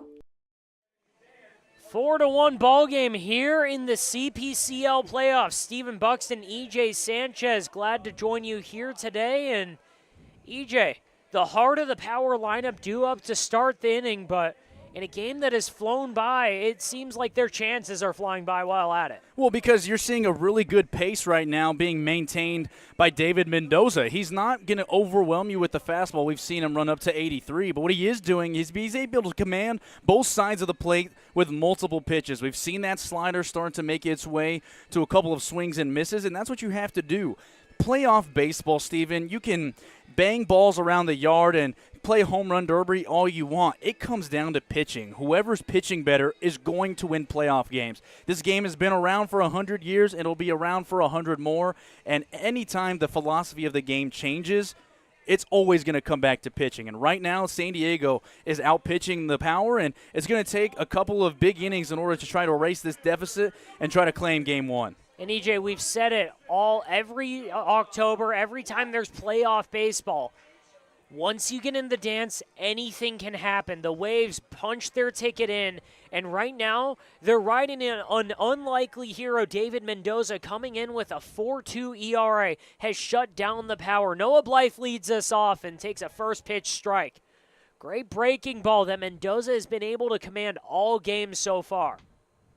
0-1 in a 4-1 game. No one on, no one out. Second pitch, just above the zone. Again, Mendoza has worked with pace, he's worked with conviction, and the Power have basically not even had a chance to breathe. 1-1 pitch. Fouled off, it's 1-2. I mentioned earlier, Steven, that the Power are comfortable playing from behind, but I'm not sure if you want it to get to a point where you're getting worried, and it almost seems like the tension is starting to build in that home dugout right now. And there's that extra tension knowing that a lot of the high-quality arms on this San Diego Waves team are just waiting. 1-2 pitch right on the corner. Gets a wide call, but David Mendoza will take that. Gets Noah Blythe looking. That pitch might be off the plate, but in a situation like this where Mendoza has been able to consistently hit his spot on the outside corner, yeah, you might start to get a ball and a half off the edge of the zone. And, Noah's not happy about it, but at the end of the day, Mendoza has consistently thrown to that side of the plate. And with the way Pease has been receiving the ball, you're going to consistently get that call if you maintain that control. Austin Haller steps up, and the first pitch goes in for another called strike, and we've seen that all day so far. Again, bottom of the fourth inning, 4-1 game.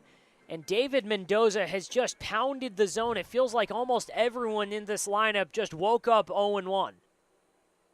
0-1 pitch in the dirt. It's 1-1. And again, Mendoza, it's been an uncomfortable at-bat for the whole Power squad. He's been able to change up his timing. He's changed up his wind-up. And right here with the 1-1 pitch goes in for a ball. Austin Haller struck out in the first inning, and he's 1 of 4 so far for Mendoza. He's ahead 2-1 right now. Here's the pitch, and that one's driven down the right field line. Almost gets a piece of Sam DiMatteo at first base.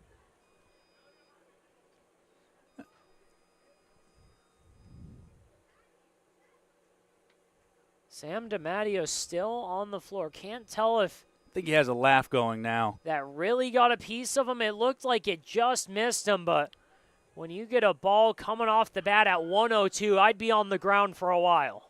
Well, Sam's also nursing a right shoulder injury right now, so it took him a second to get up, and now he's having a laugh with the rest of the dugout. The pitch goes low, 3-2 now to Haller, but Sam, I think a lot of that was just collecting himself after Austin brushes him a little bit. I'd give him all the time in the world. Again, 102 off the bat. Here's the full count pitch to Austin Haller. That goes foul into the parking lot.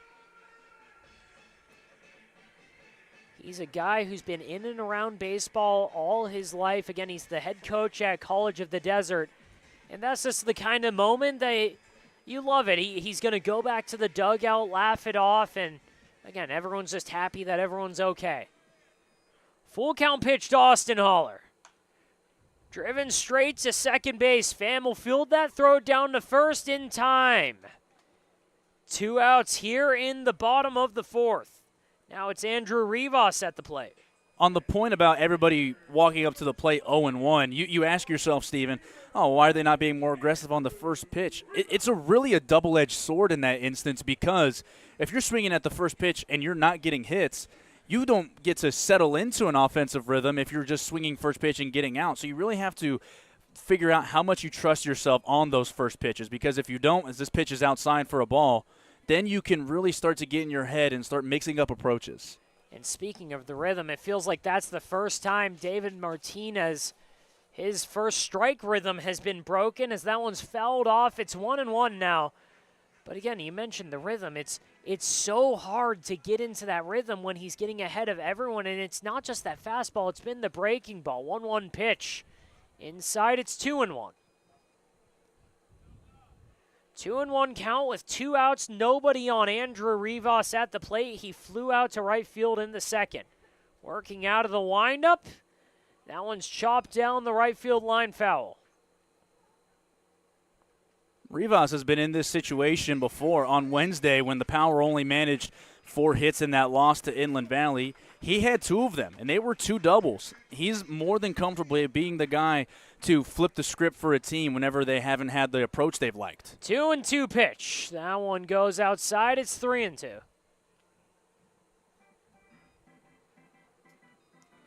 Again, the Power have been able to work a handful of long at-bats, but they just haven't been able to string hits together. Full count pitch. Chopper right back to Mendoza. He's going to throw that down to Sanchez, and another 1-2-3 inning against this power lineup. They're down 4-1 now, and we're going into the top of the 5th inning. We'll be right back after a break. Shopping for car insurance is confusing. Holy cow.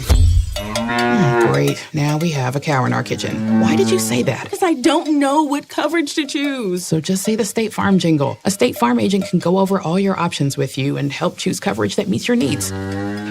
Dude, cow, could you move? Like a good neighbor, State Farm is there.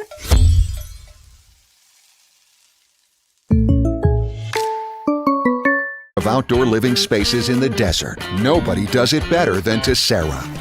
From one end of this valley to the other, from Palm Springs to Rancho Mirage, Palm Desert, to Indio and La Quinta. For 35 years, we've created the ultimate in outdoor living, landscaping, pools, and patios, so you and your family can enjoy each other. Live well. Live Tessera. Desert Air started right here in the Coachella Valley in 1954, and we've been welcoming customers to our family ever since. With nearly 70 years of proven trust, dependability, and experience, we've got the AC and heating expertise to help you all year round. Plus, our factory-trained technicians provide well-informed maintenance, repairs, and installation. Top of the 5th inning, Connor Batzer out for his 3rd inning of work. Again, he came in the 3rd inning with 2 outs, faced against Sam Pease, struck him out with runners on the corners. He's the 2nd pitcher of the game. Brenton Fields went 2 2/3, but the most important thing, EJ, the Power are down 4-1 against David Mendoza, who has just been dealing. Now this starts to open up a possibility for Casey Dill to go to his bench early. Again, you have certain guys that have starting experience, and if you don't like the approach you see, this is where you can start to really play with that lineup card in a playoff game. Connor Batzer fires in a high breaking ball, and that's fouled off by Connor Gomez. Connor Gomez, Elijah Cook, and Derek Pham due up in the inning. It's 0-1 pitch.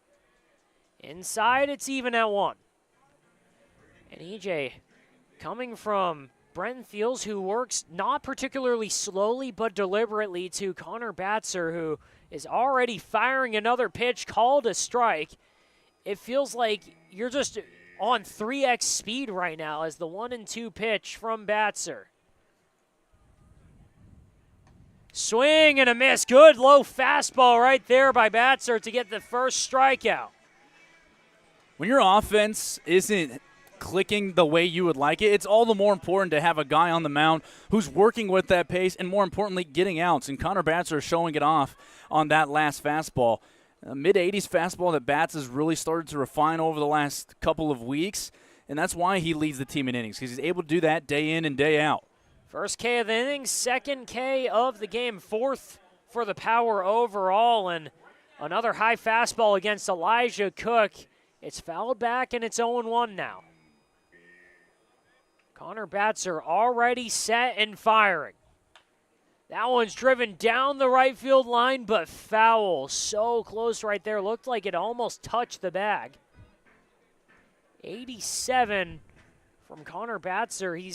It looks like he's ticked it up a notch right here. Yeah, Batzer usually sits 83, 84. We've seen a couple of 85s, but never 87. That's his fastest pitch of the season. 0-2 pitch from Batzer. 86 up in the zone, and so far this inning, Batzer has dialed it up a notch. Again, he's hit 2 87s, he's hit an 86, and he is ready for the moment. 1-2 pitch. Chopper to third, fielded by Gonzalez. Throw down to first, gets away from Austin Haller. Into the bullpen. Coming after that is Noah Blythe. Going to settle at second base is Elijah Cook.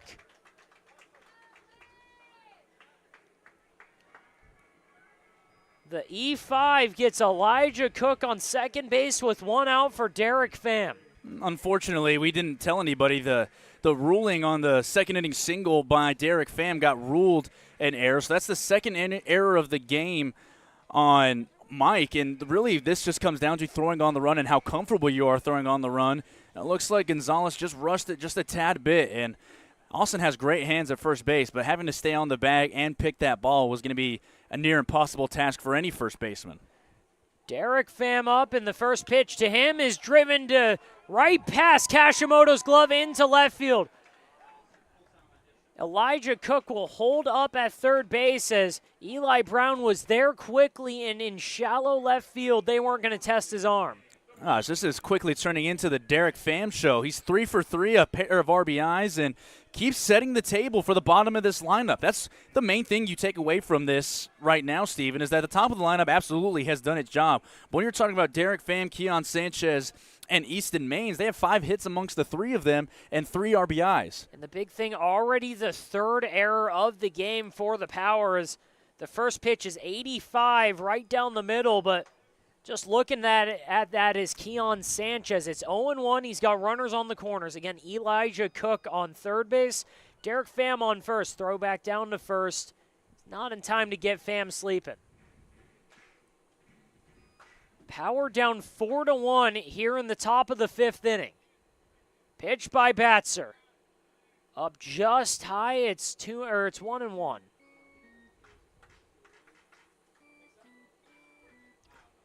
Keon Sanchez up if he can reach, and barring a double play, Sam Pease on deck. 1-1 with 1 out. That one's fouled back. It's 1-2. It looked like Derek Pham was considering second, but he chopped his feet and stayed at first. It's a San Diego Waves team that has been a thorn in the Power side all year long. They haven't lost a game to them, but every single game has not come easy. 1-2 pitch by Batzer. Runner goes, no throw down to second. Alonzo Reyes thinks better of that, with the chances that Elijah Cook could have scored coming home. Stolen base for Derek Pham on what was going to be a really close play.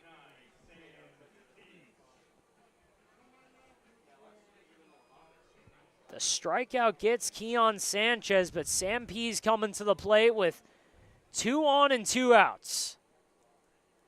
Derek Pham at second, Elijah Cook at third. First pitch breaking ball. Can't get the call at the top of the zone. It's 1-0 with 2 outs in a 3-run game. It's 4-1 here in the 5th. Pitch by Batzer, inside for ball 2. What Batzer has to understand in this spot is you have the base open at first right now, so you don't have to get, too cute and go right down the middle. You can afford to throw some pitcher's pitches and just load it up for the 9-hole hitter. 2-0 pitch from Batzer. Fastball away. It's 3-0, and again, he doesn't need to try and pick around the corners. He doesn't need to try and work around them, but he can't give up a hit here. They're down 4-1. 3-0 pitch. Finds the zone. It's 3-1. Good breaking ball there by Batzer. Batzer just trying to keep the Power in this game. Again, it's 4-1 in the top of the 5th inning. 3-1 pitch. Looked at for ball 4. Look down to our umpire at second base. He's going to say he didn't go, so it is a walk. Bases are loaded for Easton Maines. Maines has a sac fly in the second and an RBI single, or a leadoff single and a stolen base last inning. Did not score, though. Maines is a more than capable 9-hole hitter, and I said that comment with all respect to him. Just in this spot, Batzer's matchup plays a little better against the center fielder. First pitch by Batzer, and that gets by Gonzalez into left field. 1 run scores. Here comes Derek Pham. Throw is not in time. It's 6-1 Waves. He throws that matchup right back into the face of the Power. Easton Maines does such a good job pulling his hands in to make sure that he can get his barrel to this pitch on the inside corner. And from there, he just lets the ball go on its path and force the Power to try to make a play on defense. This stadium is quiet right now, Steven. The Waves have come in and really just attacked the Power from the word go. Waves up 5 in the 5th. First pitch, 86 on the corner, gets a strike against TK Madera. And EJ, the Power, I know they've got 2 outs, but this is a tough spot here. 2 runners on, Pease at second, Maines at first, And the top of the lineup up. Chopper gets through for a base hit. Blythe Fields throw down to home. In time to get him. Noah Blythe saves a run on the single by TK Madera and guns down Sam Pease trying to get the run at home. But the Power are down 5 going into the 5th. We'll be right back after a break. Whether you're building, landscaping, renovating, refreshing, or simply researching, rent the right size tools for your size jobs. In store, online, or in-app at Sunbelt Rentals, where tools rule.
Two locations with Bottom of the 5th inning here in Palm Springs, and the Power are shocked right now. 6-1 is the score against the San Diego Waves, and the Power have got 7, 8, and 9 coming up. Cody Kashimoto, Michael Gonzalez, and Dalton Thomas. And EJ, they just can't wait till someone not named David Mendoza is on that mound. Well, I think you said that perfectly, but there also has to be a sense of calmness that has to descend upon that home dugout right now. The Power have scored 7 runs time in and time out this season. We've seen it. The issue is right now is that it doesn't seem like they've been able to string things together. And I think the wording you used was perfect, because waiting almost seems like the right word to use, because it seems as if right now Palm Springs is waiting to win this game rather than taking it. First pitch by Mendoza. Doesn't get the call, just outside for ball 1. And EJ, the Power strung together a couple hits in the first inning, but since then, it's been just 1 over the minimum. 1-0 pitch. Skied out into left field, going straight to Cook, and another quick first out for David Mendoza. He's just continuing to force barrels to move for Palm Springs, and right now, a lot of them are hanging up. You're not seeing a ton of ground balls. You're seeing a lot of lift from the Power hitters. You've had 4 in the last 2 innings. It's really going to come down to who can try to refine their approach enough to just send the ball back where it came from and use the big part of the field. Michael Gonzalez takes a first pitch strike right on the corner. Perfect by David Mendoza. And EJ, it's just been one of those days. The Power have several hits over 95 miles an hour as Gonzalez squared around for the bunt there, but pulled it back in time for ball 1. 1-1 pitch to Michael Gonzalez. Breaking ball from the sky. It's 1-2 now as that gets the bottom of the zone, and David Mendoza is feeling it here. 1-2 pitch. Swung on and fouled back. Just got a piece of 73 outside. I mentioned about an inning ago that the lineup card is really going to start to come into play, and I think we're seeing a little bit of that start. Isaiah Manji and Angel Cortez heading down to throw in the home bullpen, maybe to get loose or try to force something. You could see some pinch hit appearances, or Manji go in defensively for Gonzalez. Right now it's Michael Gonzalez at the plate. On deck is Dalton Thomas. If they can reach, it'll be the top of the lineup. 1-2 pitch. Got him looking, breaking ball, bottom of the zone, and again, EJ, David Mendoza is just rolling. The third strikeout of the day for Mendoza, a 74-mile-an-hour breaking ball that just dropped so beautifully in the bottom part of the zone. And Yeah, you hate to talk about it, Steven, but we're here at the ballpark. You're seeing a lot of frustration starting to boil over right now for Palm Springs. You're seeing a couple of looks back at the umpire you don't normally see. Chopper to first, fielded by Sanchez. He'll take it himself, and another quick inning from the San Diego Waves.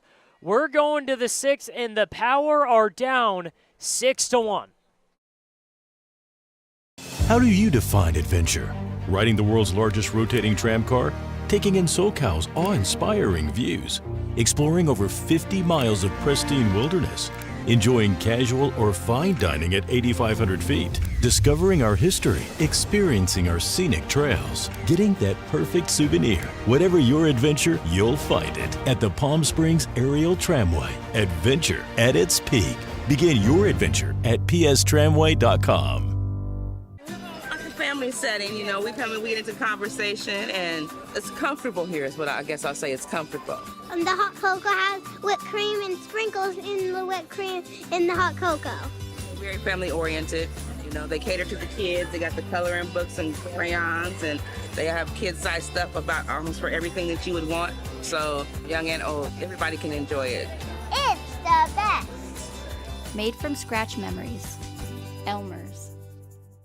We just got our best ever ratings from U.S. News and World Report. We're the #1 hospital in Riverside and San Bernardino counties. High performing in 17 common procedures from joint replacements to heart attack care. And for the first time, national ranking as high performing in 3 adult specialties.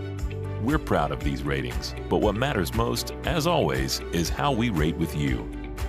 Learn more at Welcome back to historic Palm Springs Stadium as we've reached 8:35 here on the Pacific Coast. EJ Sanchez and Stephen Buxton alongside you. 2, 3, and 4 due up for San Diego in their half of the 6th inning. The third full inning of Connor Batzer that we've seen. His 4th inning that he has pitched in since coming in for Brenton Thiels. Brandon Sanchez is 1 for 2 with a strikeout and an RBI. He did score a run. The shortstop sees his first pitch from Batzer high and inside, ball 1. We mentioned it off air, Stephen. The stadium right now has really been shocked by the performance being put on by the entire Waves team, mainly David Mendoza on the hill. 1-0 pitch to Batzer, or from Batzer, is high and inside, ball 2. And EJ, it's the same thing as we saw against the Inland Valley Bucks the other day. The only performance I could think of this year that's as close is what Derek Ryan did. 2-0 pitch is fouled back to the press box. EJ, I was ready. We all were ready there. So 2-1 pitch. Connor Batzer set at the chest, rocks out of the windup and delivers home, and it is outside, called a strike, and beautifully received by Alonso Reyes. It's 2-2. Defensive replacement at third base. Isaiah Manji comes in for Michael Gonzalez, who finishes his day, unfortunately, with a couple of errors in the field. The 2-2 pitch is fouled back into the park behind us, and Michael, unfortunately, his day is going to end 0 for 2, and not the championship performance I'm sure he was expecting. But they'll go with the man out of North Carolina A&T and Isaiah Manji, playing a couple of steps behind the bag. 2-2 pitch is hit on one hop to Kashimoto, who backhands it, sets his feet, throws across, and is able to get Sanchez by a step. There's one out in the top of the 6th. Andrew Ramirez stepping in, who is 0 for 2. And EJ, it's a hard move to make. No one likes to make it already in the game, having to switch out Gonzalez for Manji, but it's a move to stop the bleeding, essentially. Manji has been so good in the infield this season, you can basically bet on him to make every play like that. Ramirez struck out his last time up against Batzer. First pitch to him is a slider that catches the outside corner for a called strike.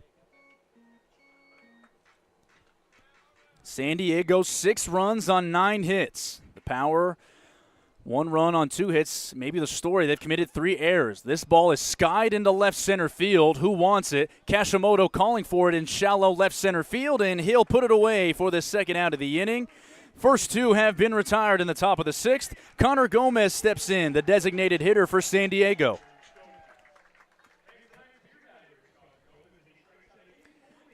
Connor Gomez, 1 for 3 with a strikeout. He scored a run in the second inning. 3 innings where San Diego has scored multiple runs.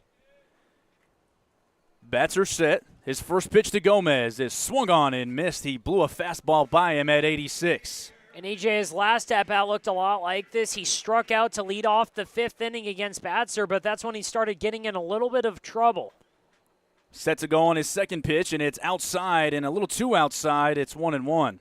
Again, after that, there was an E5 that got Elijah Cook on, and a Derek Pham single to get things started for the Waves. Elijah Cook waiting in the on-deck circle. 2 outs in the top of the 6th. 1-1 pitch is called a strike, and they're going to say he went around on the swing, and I thought that pitch was comfortably outside, but they say he could not check his swing. It's 1-2. And that's just how good Batzer's breaking ball has been. It looked like it started over the middle of the plate and just dashed out of it. 1-2 pitch is hit on a couple of hops to Manji at third base. His first play, the throw across. He's able to get Gomez by a couple of steps, and Connor Batzer has a 1-2-3 inning in the top of the 6th. The Power trails 6-1. We'll go to the bottom of the 6th on the Power Baseball Broadcast Network. Building your business is no small undertaking, and you need the right team by your side. Whether you're just getting started or expanding nationwide, Pacific Premier Bank is here to support your business every step of the way. As your trusted banking partner, we can help guide you down the right path with customized solutions designed for your business. We'll help you achieve the success you deserve. Pacific Premier Bank. Let's build your future together. Hey, Power Baseball fans. Looking to hit a home run against pests in your home? Rudy's Pest Control is your winning choice. Rudy's Flex 80/90 Pest Control Plan offers effective and affordable protection with just 5 visits a year instead of the usual 12, so you'll have more time to do what you love. Visit rudyspest.com or call 760-746-PEST and declare, heck no, 12's gotta go. Rudy's Pest Control is your home run choice, so get started today. There's something winning in the Agua. Catch all the action at 360 Sports at Agua Caliente Casinos. Watch your favorite teams on our giant wraparound screens. See live scores on the LED sports ticker. Win big with our bar top games and enjoy great twists on bar food favorites. And with 3 premier casino locations, 360 Sports is the ultimate fan experience. The Power looking to get the party started in the bottom of the 6th. It'll be the top of the lineup. Eli Brown, Aiden Torek, and Alonso Reyes. The Power trail the Waves 6-1 in Game 1 of the CPCL Championship Series. And so far, it has been the David Mendoza show. He's gone 5 strong innings, allowing the 1 run on just 2 hits. Eli Brown, a pair of flyouts to center field to his name today. First pitch to him is a breaking ball that lands in there for called strike 1. And again, it's been the David Mendoza show. I mentioned Derek Ryan the other day for the Bucks. He went 6 innings and completely shut out the Power. This has just been even better. 0-1 pitch to Eli Brown. Misses down low, and it's 1-1. And it's not like Mendoza has the best stuff that the Power have seen. We've seen that fastball in the mid-80s, but he's just been able to flat-out pitch. Eli Brown sees the next pitch, and it's inside and low, ball 2. The count's now 2-1. Eli Brown came into tonight batting .409, third on the team in hits with 38. The 2-1 pitch to him, way outside, and it's 3-1. At this point, you don't look for huge swings right now. You can't get it back in a couple of swings, Steven. It's about getting men on base and seeing where you go from there. And again, we've said it all year. This is a solid spot for the Power because of how well they put the ball in play. The 3-1 pitch catches the outside corner, and the count is full. He was able to land a fastball. That is a strike according to our TrackMan K-Zone that we have provided up here. So it's a full count. Bottom of the 6th. The Power trailing 6-1. 3-2 pitch to Eli Brown. Swung on and fouled out of play down the third base side, and we'll do it again. EJ, there's a lot of teams that you're really worried about in this spot because you don't know if they can execute a 2-strike or a 2-out approach. But the Power should be able to. It's just when is it going to start? Again, they've got such good bat-to-ball skills top to bottom of the lineup. Payoff pitch to Eli Brown. In the dirt, ball 4. And the Power, after having 8 straight men retired, have their first base runner since the 3rd inning. Eli Brown will trot down to first. It'll send up the hottest bat in the lineup in Aiden Torek. It's their first base runner since the 3rd inning, and EJ, it's their second since the 1st. And it looks like this will be the day for David Mendoza. And what a day it is. We'll see how it's remembered and if the Power can come back for it. We'll have all the information on the new San Diego pitcher when we return on the Power Baseball Broadcast Network.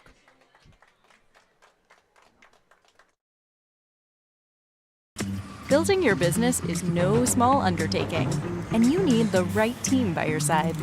Whether you're just getting started or expanding nationwide, Pacific Premier Bank is here to support your business every step of the way. As your trusted banking partner, we can help guide you down the right path with customized solutions designed for your business. We'll help you achieve the success you deserve. Pacific Premier Bank. Let's build your future together. Hey, Power Baseball fans. Looking to hit a home run against pests in your home? Rudy's Pest Control is your winning choice. Rudy's Flex 80/90 Pest Control Plan offers effective and affordable protection with just 5 visits a year instead of the usual 12, so you'll have more time to do what you love. Visit rudyspest.com or call 760-746-PEST and declare, heck no, 12's gotta go. Rudy's Pest Control is your home run choice, so get started today. There's something winning in the Agua. Catch all the action at 360 Sports at Agua Caliente Casinos. Watch your favorite teams on our giant wraparound screens. See live scores on the LED sports ticker. Win big with our bar top games and enjoy great twists on bar food favorites. And with 3 premier casino locations, 360 Sports is the ultimate fan experience. For more information, visit aguacalientecasinos.com.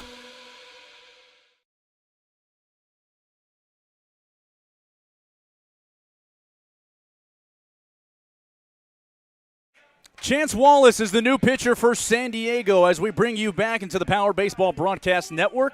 The second pitcher today for San Diego, Stephen, out of Pacific University, the boxer. What can you tell us about Chance? Well, out of Pacific University, he gave him 20 innings and a 5.5 ERA, but right here he's going to have a fastball into the mid to high 80s, and he might throw in a breaking ball around 76 to 78. First pitch misses outside to Aiden Torek.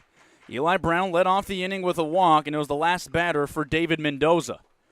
Wallace is set from the belt. He'll check on Brown. Delivers home. Swing and a miss from Torek. He swings through the fastball at 86. Torek has been the guy to go to when the Power have been down. Tried to bring them back on Wednesday and had one of the biggest moments early in the year with a base-clearing triple off the bench. They need him on base here. 1-1 pitch is cued down the first base line. Will it go back fair? They're going to let it roll all the way to the bag, and it'll finally die with the English, and it'll be picked up in foul territory. And the key thing is he allowed 18 free passes between walks and hit by pitches in 20 2/3 innings. If he can control that right here, he's a huge threat because he struck out 22 in that span. Aiden Torek batting .426. He's behind 1-2 to the new pitcher Wallace. Alonso Reyes on deck. The 1-2 pitch to Torek.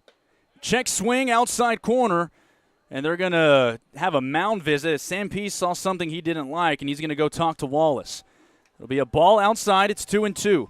Yeah, this is just they need to get the things, get their signs communicated, probably get a approach for the on-deck batter, Alonso Reyes. It's nothing huge. It's really just clarifying whether it's a 2-seam, 4-seam, and then any sort of breaking balls right here just so you can avoid any cross-ups. Wallace pitches for one of the best schools Division III-wise in the Pacific Northwest, actually in the Northwest Conference in Region 10 of Division III baseball. And now they're going to have another meeting out at the mound. Pease still has something he doesn't like. And right now, Stephen, do you think there's a chance that maybe they want to switch a set of signs? It is getting late. You might not want to go to finger signs. Maybe you have a different tap system you could go to. You could possibly be switching the signs, but it's also a whole nother layer of kind of mind games that you're playing with the Power, just slowing them down even more after David Mendoza just flew through the first 5 innings.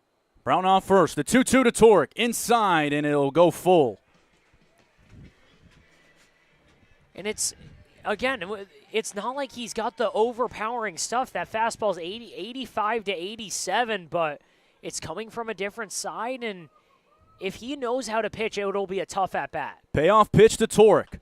Swung on and driven towards right field. It'll get out of play and reach the park behind us. So Aiden Torik's able to stay alive. Aiden doubled in the first inning and later came around and scored. He's the only power run. He's been on base twice. He was hit by a pitch in the third. Trying to find his way on base for the third time today. The payoff pitch to the power center fielder. Outside, ball 4.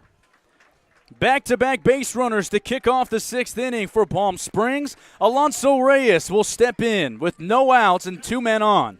And EJ, sometimes this is just the break you need as the power. It's, again, they're not putting the ball in play yet, but the good at-bats, taking the pitches just borderline, being able to find a way on base, it compounds. And with this team, they can put up big numbers really fast. Reyes squares around a bunt, pulls it back. It's a called strike on the outside corner, 0-1. I really like the approach there by Reyes because you've got Eli Brown on second base who can absolutely fly. Aiden Torik on first has wheels too, so you can put on some big pressure here. 2 runners that will run well on the base paths. 0-1 pitch outside, and the count's even. We've mentioned it a couple of times. Alonso Reyes amongst those that are most comfortable hitting against San Diego, a .455 batting average against the Waves this season. He sees the 1-1 pitch in the dirt, ball 2. And again, it's not just that they can run well, but Alonso Reyes runs really well for a catcher. So if you could get anything down that third baseline, Eli Brown's basically guaranteed safe at third. No outs, 2 men on. 2-1 pitch to Reyes. Way inside and high, and it's 3-1. And then it puts the fielders in basically a blender of do you throw down to second or do you try and get Alonso Reyes on what's going to be a close play coming out of the left-handed batter's box at first. 3-1 count to the power catcher.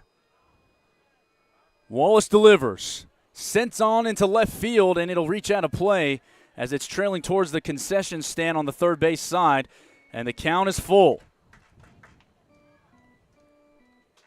Noah Blythe and Austin Haller scheduled to hit behind Reyes. Back-to-back walks to open up the 6th inning. Payoff pitch. Fouled back into the catcher Pease, and he'll have a chance to collect his bearings. And the count will stay at full. Yeah, he's going to need a second right there. It looked like it just got a piece of his hand on that one. Again, it looks like he's all right. The hand's moving around, but that just stings.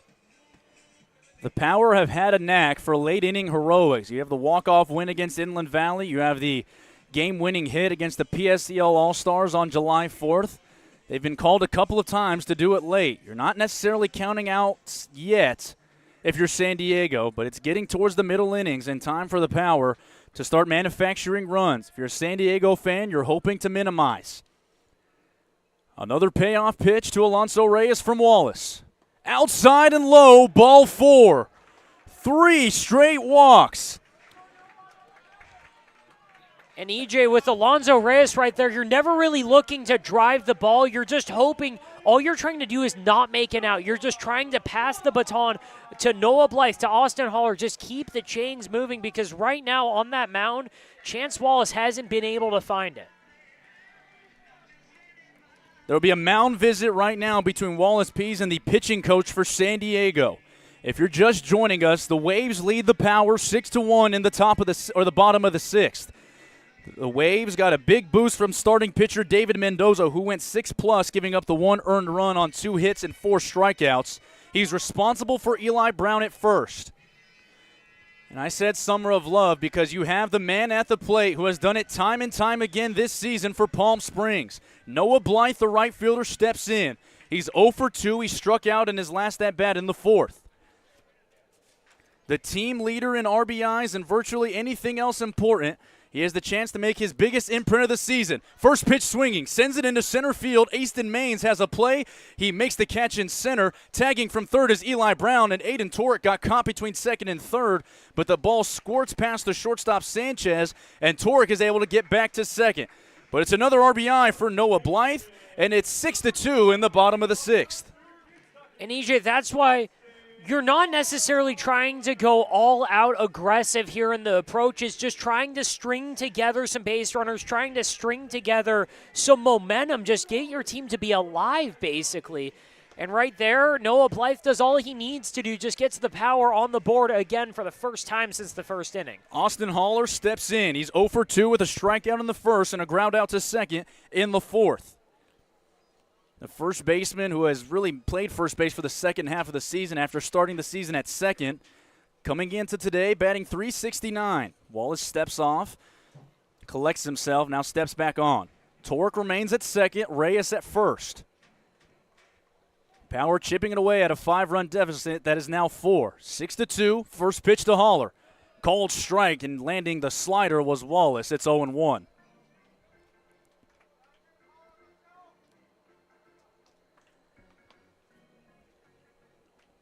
Haller with the crouched batting stance and tugs his bat just behind his helmet. 0-1 pitch to him. Inside to hit him. The bases will go back loaded. Andrew Rivas will step in. The second hit by pitch for the Power today. And Andrew Rivas, the new kid on the block in the clubhouse, has a chance to make the biggest swing of his Power debut or his Power career. EJ, what did I say when we watch Chance Walls coming into the game? He's got to have to control those free passes, and right now for the Power, when it rains, it pours. In this inning, they've already got 4 of them. Rivas, the kid out of the University of California, Riverside. Left-on-left matchup. First pitch to him from Wallace is low, ball 1. Right now, the Power, they're looking at one spot, and they're just waiting until Wallace makes a mistake. Other than that, they're going to watch everything that's not right over the middle. 1-0 pitch to Rivas is hit to second. Derek Pham, the second baseman, up with it. On to second, on to first. 4-6-3 double play. And the Power, after loading the bases twice, get 1 run in the 6th inning. 1 run comes in on no hits, no errors. 3 men left on. We'll go to the 7th inning. The Waves leading the Power 6-2 on the Power Baseball Broadcast Network.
Welcome back to Palm Springs Stadium for the top of the 7th inning. The Waves leading the Power 6-2 in Game 1 of the CPCL Championship Series. It'll be Elijah Cook, Derek Pham, and Keon Sanchez in the top of the 7th for San Diego. Connor Batzer is still out there on the mound in his 4th complete inning of work. The Power, you don't want to say squander, Steven, but huge chance, and it would have taken maybe 1 hit to really get them back in this game, but they settle for 1 run in the 6th inning, and now they rely on Batzer to keep throwing up zeros. Right now, the Power are just counting their blessings that they were able to string together base runners because, again, going into that inning, David Mendoza had faced 1 over the minimum since the first. So the fact that they were able to put together 3 walks, a hit by pitch, a sac fly, they got a run and they got some momentum. First pitch of the 7th inning is going to go to Elijah Cook, who's officially 0 for 3. He reached on an E5 in the 5th and later came around and scored. First pitch is a fastball that's inside, 1-0. And Connor Batzer, this performance is huge for the Power right now because I know he's given up the 2 runs, but the fact that he's going to be able to go 4 or 5 innings is just saving their bullpen for tomorrow. 1-0 pitch is also high, and it's 2-0. Elijah Cook will be followed, as we said, by Derek Pham, who has been the star of the show tonight for San Diego. 2-0 pitch out of the windup. Cook skies this along the infield. Right side, Batzer thinks he has a play. Now Reyes thinks he has a play, and Reyes is not able to make the catch as it falls to the dirt. A tough break for this defense for Palm Springs that has not been at its best today, but that's a really tough play for Reyes. It's a tough play for Reyes. As a catcher, you're getting up. You're immediately trying to get your back to center field so you get a more traditional spin coming down on that fly ball. Reyes has got a long run over towards that dugout, and his back is facing more towards left field, so it's kind of spinning away from him too, but for a guy who prides himself so much on that, 2-1 pitch is sent into right center field. It's going to get down. Noah Blythe is going to have to chase this all the way to the wall. Elijah Cook on his way to third. He'll be in there standing. A leadoff triple for Elijah Cook. And San Diego 90 feet away from getting that run back in the top of the 7th. EJ, this last 45 seconds is literally just the difference of the game right now. The Power haven't been able to convert on the opportunities that were given to them, like a free out right there that Alonzo Reyes could have gone, but then they get a triple right away. First pitch to Pham is lined to short off the glove of a diving Cody Kashimoto, and it'll roll into the outfield. 4 for 4, 3 RBIs for Derek Pham, and it's 7-2 Waves.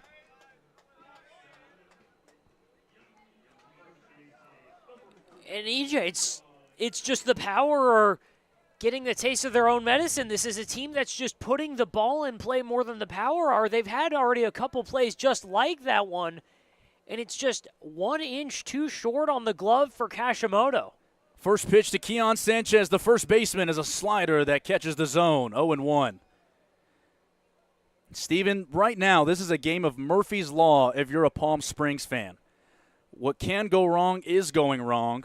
And if you're San Diego, you have to pat yourself on the back. You have 7 runs on 11 hits to a team that's lost 1 game throughout the entire summer. The next pitch is a fastball that's just below the knees, and it's 1-1. Sanchez will be followed by Sam Pease. Sanchez 2 for 3 with a pair of singles and a strikeout. Derek Pham leads off of first. The 1-1 pitch is sent into right field on a line. It'll get through for another base hit. Keon Sanchez with 3 hits. The man on second, Derek Pham, with 4 hits. 12 hits on the night for the Waves. And they have 2 men on, still no outs. And now you're getting action in the bullpen for Palm Springs. Ish Quintero starting to get hot. EJ, you mentioned how going into this game, there's nothing more dangerous than playing against a team with nothing to lose. And the Power, all they've had to play for so far is that winning streak. And a team that's lost 2 games in the last 2 years right now is going up against a team that's hungry, a team that's playing with their hair on fire, and a team that's done everything right so far. The slider misses outside, 1-0. The second pitch to Sam Pease with 2 men on and no out is sent down the third base line, foul.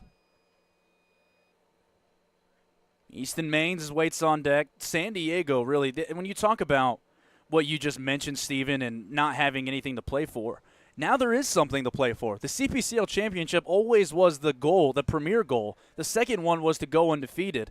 And now you finally get to play for it, and it's been San Diego who really has been in control most of the night. The third pitch from Batzer is a fastball way up and inside, and it's 2-1. And right now it's a question of how do you manage the rest of the game, because you can't necessarily go all out. You need to see how much length you can get in order to hopefully win 2 games tomorrow if you can't sneak one out here. The 2-1 pitch is high and away. It's 3-1. Pham singled in a run a few minutes ago. Keon Sanchez off of first. He singled to right. 3-1 pitch to Pease. Cold strike outside corner. He was able to land the fastball at 84. And it's 3-2. The Power right now, 2 runs on 2 hits. 9 outs to work with offensively. First things first, got to get out of the top of the 7th. Payoff pitch, swing and a miss. He got him with a fastball at 87.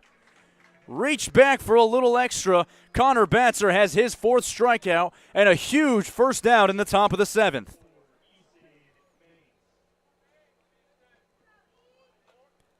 Easton Maines steps in. He is 2 for 2 with an RBI sac fly in the second and a 2 RBI single in the 5th. They'll look to flip the lineup. Manji playing a step in front of the bag at third. Breaking ball misses inside, ball one. Manji conscious of the ability to bunt from Maines as he did to lead off that fifth inning. He's ahead 1-0. Pitch from Batzer. Check swing outside corner.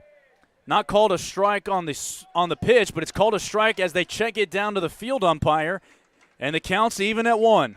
But EJ, right here, this is the moment.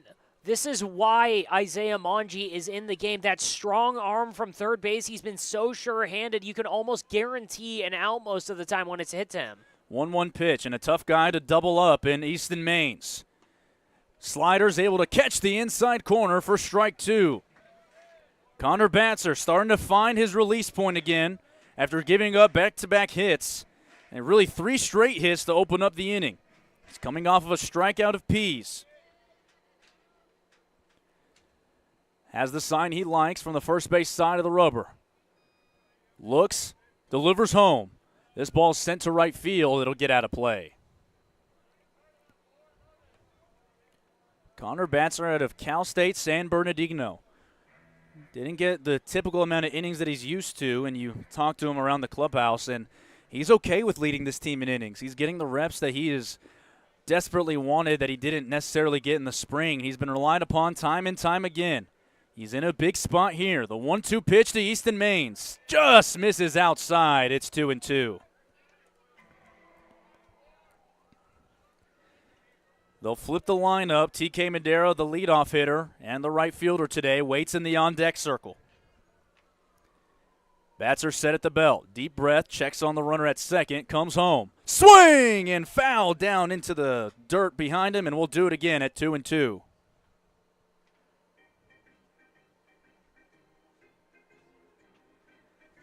Well, you held your breath for a minute, but just barely getting a piece of it was Sam Pease. And that's really impressive there, too, for Pease, because he's gone fastballs up and over the plate over and over again, and a breaking ball down and in almost at his knees.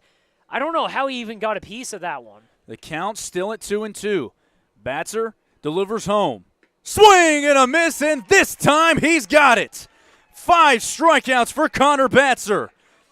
And he is one batter away from getting out of trouble in the 7th. And Casey Dill says that's enough for Batzer. He's going to go to the kid, Ish Quintero, out of the bullpen. Tell you all about Ish when we come back. 2 men on, 2 out in the top of the 7th. The Power trailing 7-2 on the Power Baseball Broadcast Network.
The kid who just celebrated his 18th birthday a few days ago gets the call from Casey Dill to get the Power out of the 7th inning. Ish Quintero, committed to Cal State LA, will be counted upon to get the last one. Quintero will face TK Madera to get the left-on-left matchup. Madera today, 1 for 4, 2 ground outs and a flyout, and a single in the 5th. Quintero in his 5 innings has been brilliant since getting called up from the PSCL. First pitch to Madera. Outside, called strike. It's quickly 0-1. And EJ, this is it's not an uncomfortable move by Casey Dill because of who Quintero is, because of how he's pitched, but you're giving him an extra up and down when ideally you want him to finish this game. 0-1 pitch to Madera. In the dirt, blocked by Reyes, who keeps it in front of him. A good block by the backstop. It's 1-1. Quintero, since his call-up, 8 strikeouts in his 5 innings of work. He's only surrendered 4 hits. Played for John Tessier and the Bootleggers in the PSCL, was their ace throughout the season, and slowly is carving himself out a role at the end of this summer for Casey Dill. He's set at the belt. The left-hander checks on the runner at second, comes home. Slider catches the zone, and it's 1-2. And again, you never question the heartbeat of this young man. It's just, again, Casey Dill right now has got a lot going through his mind. He's got to manage with tomorrow in mind because you almost have to manage as if you're going to lose this game and need everyone possible for tomorrow. So Ish needs a quick out here if he can finish this game. 1-2 pitch. Just misses outside, and he had a case, but maybe narrowly off the edge, and it's 2-2. Ish went to the fastball that sits right around the mid-80s. He'll go with that slider to lefties and that changeup to righties. His team's trailing by 5, needing to get out of the inning. The kid, Quintero, set at the belt. Checks on the runner at second. 2-2 pitch. Sent into left field by Madera. Eli Brown is camped. He gets out of it. Ish Quintero, the baby, is able to turn away the Waves in the 7th inning and keep the deficit at 5. It's time to stretch in Palm Springs. The Power trailing by 5. We'll see how they respond when we return on the Power Baseball Broadcast Network.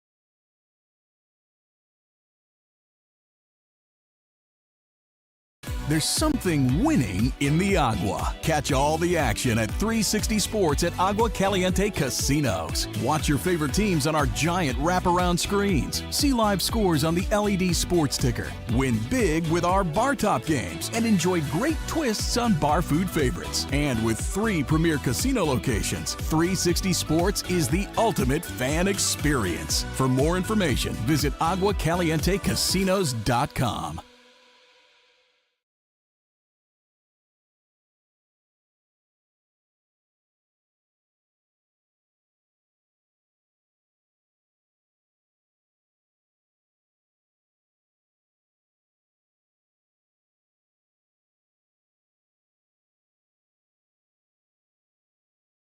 Welcome back to Palm Springs, California. The Waves currently up on the Palm Springs Power 7-2 in the bottom of the 7th inning in Game 1 of the championship series of the CPCL. EJ Sanchez and Stephen Buxton alongside you to take you the rest of the way. Cody Kashimoto in from the right side against Chance Wallace. Wallace's first pitch is a fastball that misses low and away, ball 1.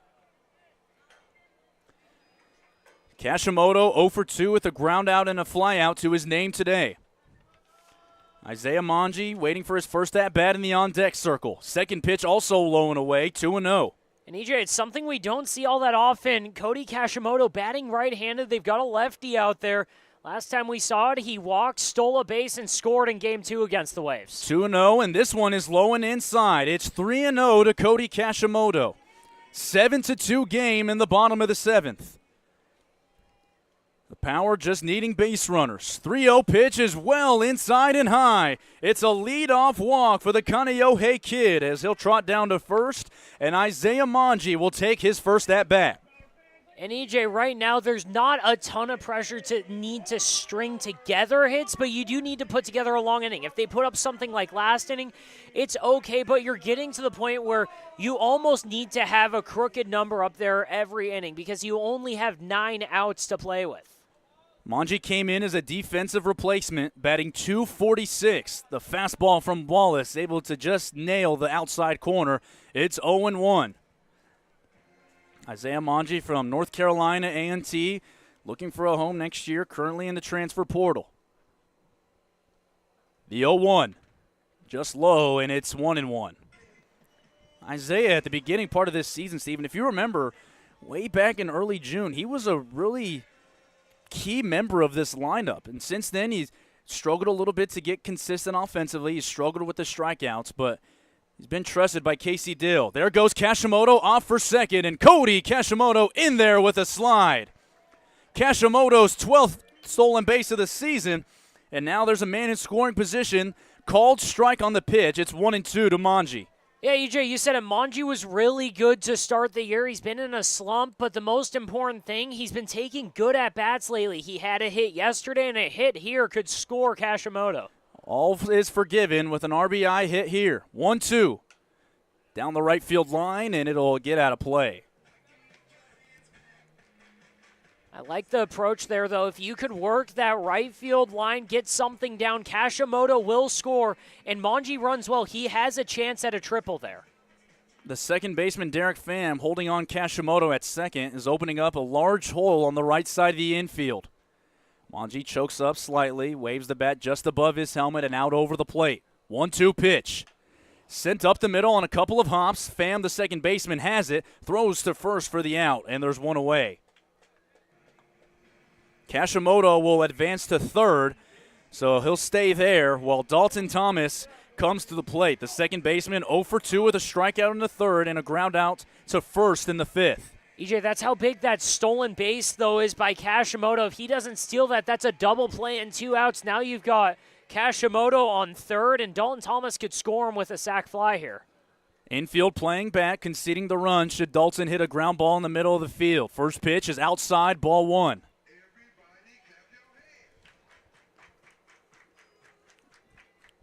Thomas getting on base at a .410 clip this summer. So up and down with the bat, but has consistently gotten on base. Waves through this next pitch, and it's 1-1. A fastball at 86 from Wallace. And that's why you're feeling so good about him here as the 9-hitter. You just give that top of the lineup a chance. You give him a chance to flip it. 1-1 pitch is just inside and catches the zone. And you get a look of maybe a little curiosity from Dalton. He didn't agree with it, but it's 1-2 to him. Kashimoto off of third. 7-2 in the bottom of the seventh. The Power looking for 5 runs, 8 defensive outs to work with. 1-2, outside, 2-2. Should say offensive outs, and that's why you saw Pham with no thoughts to look at Kashimoto on that last ground ball. San Diego officially in counting outs time. 2-2 pitch to Dalton. Inside, ball 3. The count is full. Eli Brown in the top of the order waiting on deck. The Power 33-1 on the season. In danger of dropping their second game of the season, more importantly, falling behind 1-0 in this best-of-3 series. Payoff pitch to Thomas. Outside, ball 4. Thomas able to work the walk after being down 1-2. And now there's runners on the corner for the man out of Mercer, Eli Brown. EJ, from the first inning, or from the second inning to the fifth, the Power went down just 1 over the minimum. Since then, it's been 6 free passes, 5 walks, 1 hit by pitch, and there's real trouble right now. And that will be the day for Chance Wallace. A new pitcher will be on the bump when we come back on the Power Baseball Broadcast Network.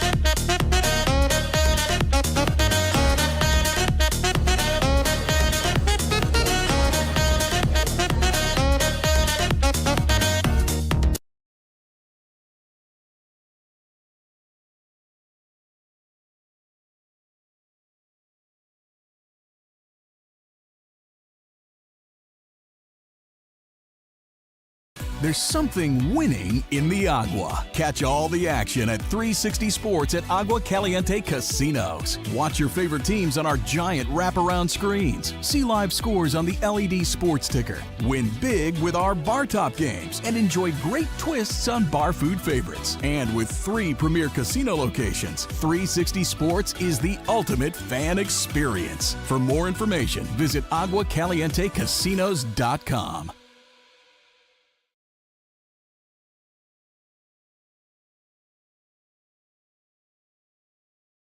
Jack Clark is the new pitcher for San Diego as he tries to get out of this 2 men on and one out situation with Eli Brown coming up. Chance Wallace is able to wiggle out of the 6th inning for David Mendoza, who we can't forget, Stephen, gave one of the best postseason pitching performances you'll see in the CPCL. And he departed after the 6th, the 3rd pitcher used tonight for San Diego.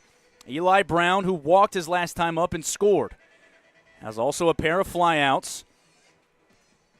Cody Kashimoto led off this inning with a walk. He eventually stole second, advanced to third on the ground ball off the bat of Isaiah Manji. Dalton Thomas just walked. He's on first. But, EJ, the big key to David Mendoza's outing is he went 6+, and we started the game thinking he might just be an opener. And he outdid those expectations and then some for San Diego. The lefty, Jack Clark, high leg kick, delivers home, and it gets by Sam Pease, and it'll go to the screen. And in comes the 3rd run of the night, and it's 7-3 San Diego. EJ, again, the power went down. They scored 1 run in the 1st. They went down just 1 over the minimum from the 2nd to the 5th. They get in a little bit of trouble in the 6th, and here in the 7th, they haven't put up a hit since then, but they've had 7 base runners and got 3 runs. The 1-0 pitch is outside, 2-0 to Brown. The middle of the order coming up for the Power. If they want to make a move, now's the time to do it. 8 outs to work with. Dalton Thomas off of second. The lead is down to 4 for the Waves. 2-0 pitch to Brown. Outside, 3-0. And you trust, guys, it is summer ball at the end of the day, Stephen. You would think this has to be an auto take here. Would I be correct? It's essentially an auto take. You're looking for one spot. If it's right down the middle or something like that, you might swing. But other than that, you're just moving the line. 3-0. Catches the outside corner, and it was painted pretty by Jack Clark. Now 3-1. EJ, that's just a perfect pitch right there. You can't do anything about that. The 22nd game this season that Eli Brown has started off in the leadoff spot. Hitters count 3-0 to him. Fastball also lands in the exact same spot, and it's 3-2. Aiden Torek waiting for his chance. He's gone on all 3 times today. Thomas still leads off of second. Payoff pitch to Eli Brown. Tapped up the middle. The shortstop Sanchez fields it, spins the throw. What a play by the shortstop Brandon Sanchez. And there's 2 outs in the 7th inning, and it'll bring up Aiden Torek. What a play there by Sanchez. Eli Brown really gets into one. He's got a fastball at the bottom of the zone. It's 90 off the bat, and Sanchez has to run a long way. That spinning play, it's always hard to do, but he's able to shift the momentum, able to use that to get his weight going towards first base and deliver a strike. 2 outs. Thomas moves up to third. Torek awaiting his first pitch from Clark. Takes it, and it's a called strike high in the zone. 0-1. Aiden doubled in the 1st inning, came around and scored. 7-3, the Power sure could use one more run before going on to the 8th. 0-1 pitch to him. In the dirt, Pease is able to keep it inside the dirt. What I mean by that, the circular dirt surrounding home plate, and it's 1-1. And EJ, it's the unnoticed plays like that right there. Pease literally just saved a run by keeping it close right there. Torek has had a knack for late game heroics. Does he have another one tonight? Swung on and missed through the third pitch from Clark, and he's in the hole, 1-2.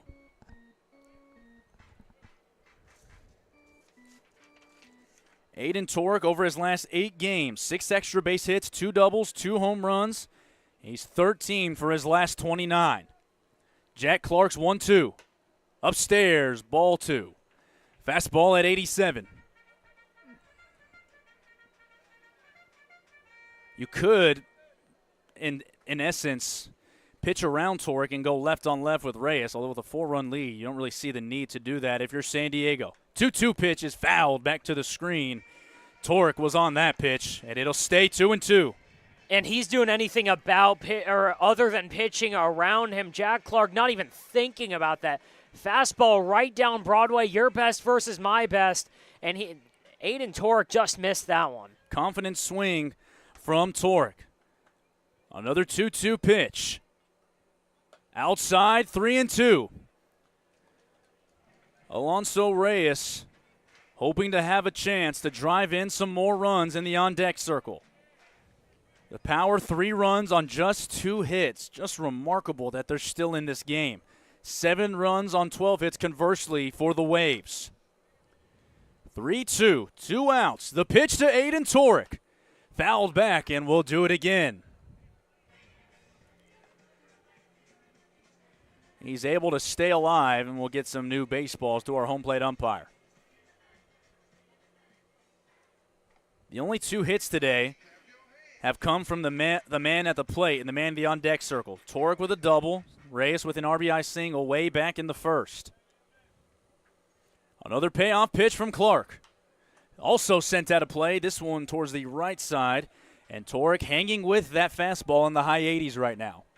Yeah, and again, we've seen pretty similar stuff from all 3 pitchers by the Waves, but it's just they're able to work in and around the zone. They haven't hung a ton over the plate, and it's been a difficult at-bat for the Power. The next 3-2, outside, ball 4. Aiden Torek has been on base now all 4 times. And Alonso Reyes will strut to the plate with 2 men on and 2 men out. And EJ, Aiden Torek's day is literally how the Power have gone offense so far. It's free pass after free pass after free pass. That's 7 now in the last inning and 2/3 that the Power have granted. They've barely even put balls in play. The first pitch in this left-on-left matchup. Reyes takes it outside, ball 1. Reyes 1 for 2. He walked in the 6th. The man's baseball journey that has taken him from Long Beach State to tearing it up at Cerritos College and finding a new home at UC Irvine next season. The 1-0 pitch to him, just called low, and Alonso didn't like that call, but it's 1-1. And it's another just perfect pitch right there, right on the corner. It's a borderline strike. We've had Alonso Reyes games. Do we have the Alonso Reyes moment? 1-1. Slider catches the outside corner, and he's going to have to do it with 2 strikes. Thomas off of third. Torek off of first. 7-3 San Diego. 2 outs in the bottom of the 7th. Clark set. There goes Torek. Tap to the right side on a couple of hops. Derek Pham fields it, throws to first, and gets the Waves out of trouble in the 7th inning. They're able to minimize the damage. The Power pick up 1 run. We'll go to the top of the 8th. The Waves leading the Power 7-3 on the Power Baseball Broadcast Network. Try our big, beautiful all-day menu with more than 70 delicious dishes and our award-winning 3-course brunch for only $29.99. At Palm Springs' most popular restaurant, there's always a party at Lulu. Whenever you find yourself hungry for something real, simple, and true, we're here for you. That's what a hamburger's all about. There's something winning in the Agua. Catch all the action at 360 Sports at Agua Caliente Casinos. Watch your favorite teams on our giant wraparound screens. See live scores on the LED sports ticker. Win big with our bar top games and enjoy great twists on bar food favorites. And with 3 premier casino locations, 360 Sports is the ultimate fan experience. For more information, visit aguacalientecasinos.com.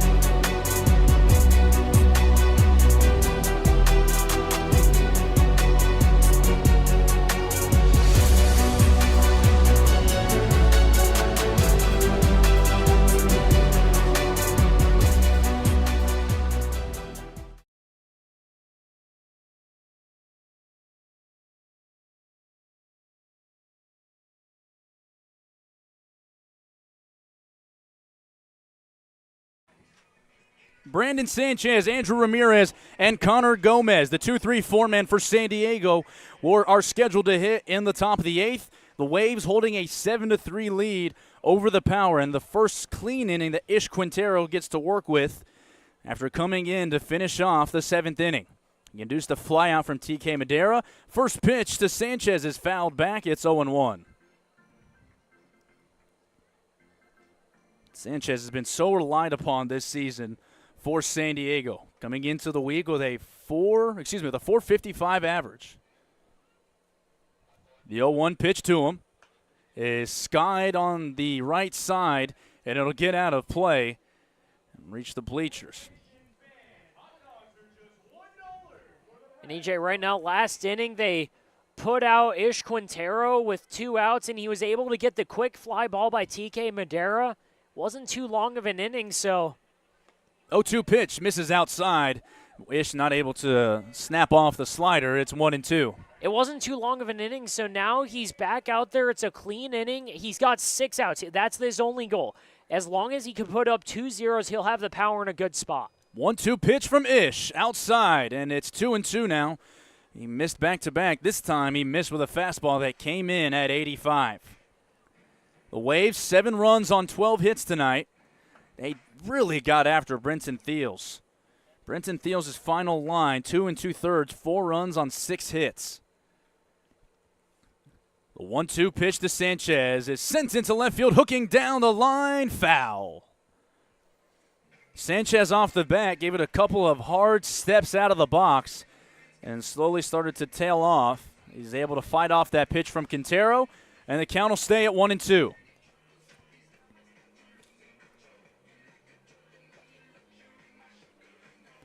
The wind picking up a little bit, still blowing out to the northwest.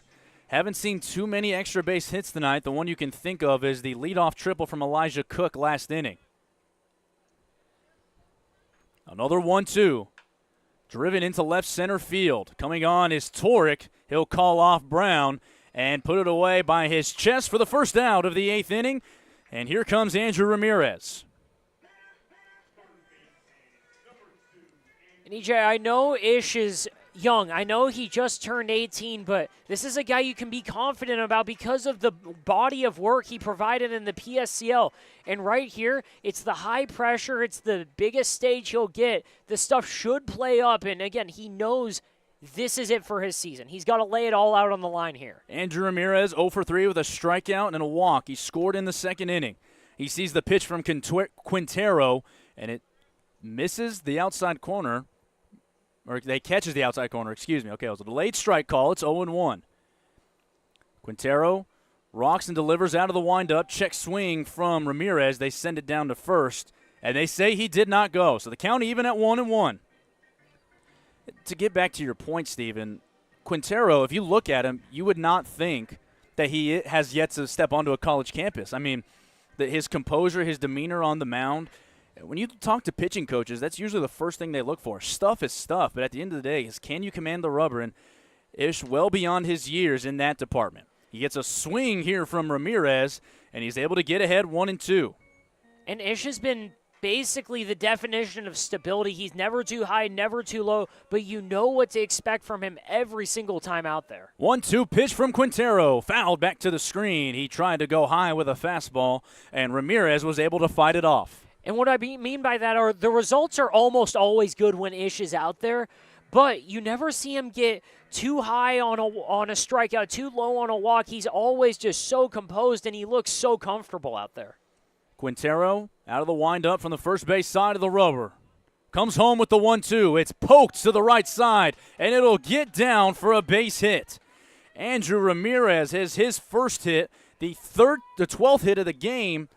The 13th hit of the game for San Diego. And there's one on and one out for Connor Gomez.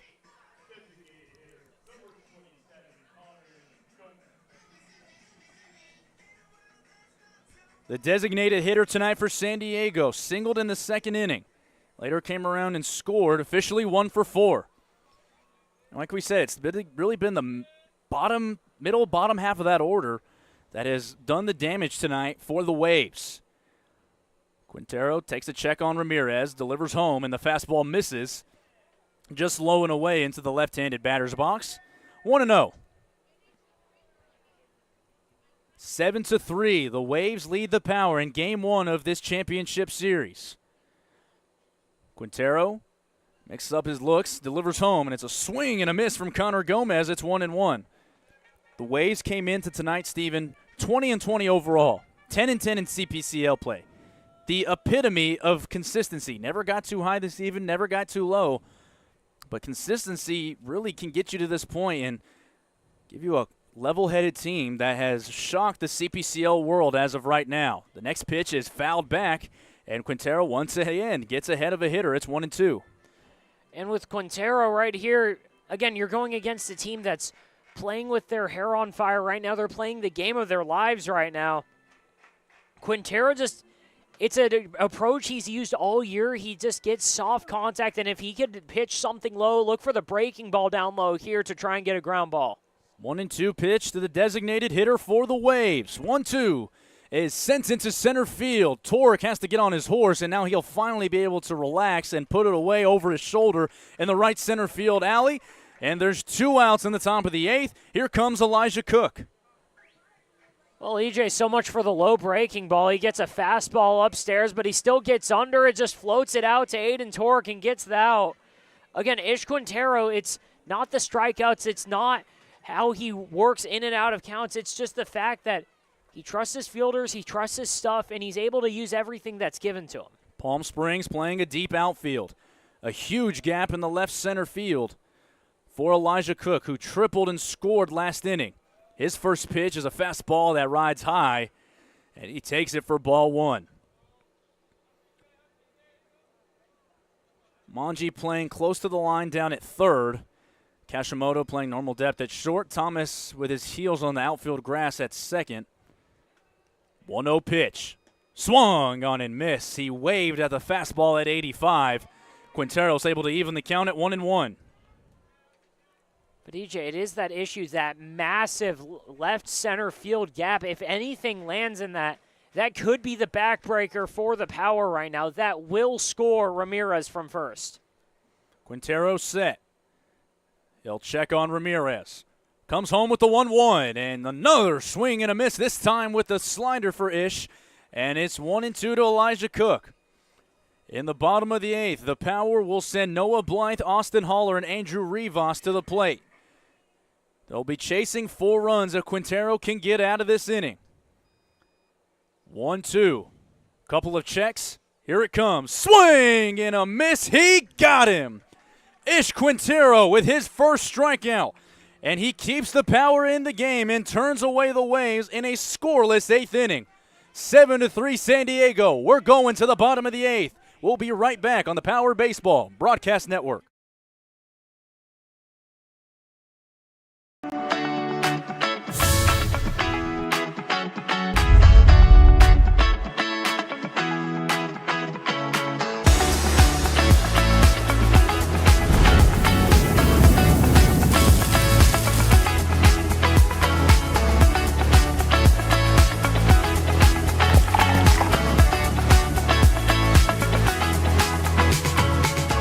locations with something for everyone. Stuffed Pizza Bar and Grill. How do you define adventure? Riding the world's largest rotating tram car? Taking in SoCal's awe-inspiring views? Exploring over 50 miles of pristine wilderness? Enjoying casual or fine dining at 8,500 feet? Discovering our history? Experiencing our scenic trails? Getting that perfect souvenir? Whatever your adventure, you'll find it at the Palm Springs Aerial Tramway. Adventure at its peak. Begin your adventure at pstramway.com.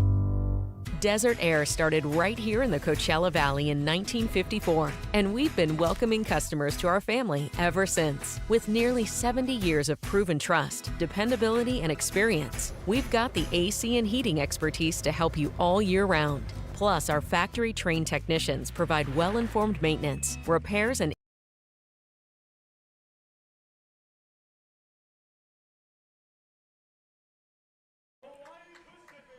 The Palm Springs Power running out of time. We're in the bottom of the 8th. Noah Blythe, Austin Haller, Andrew Rivas look to get things going against Jack Clark.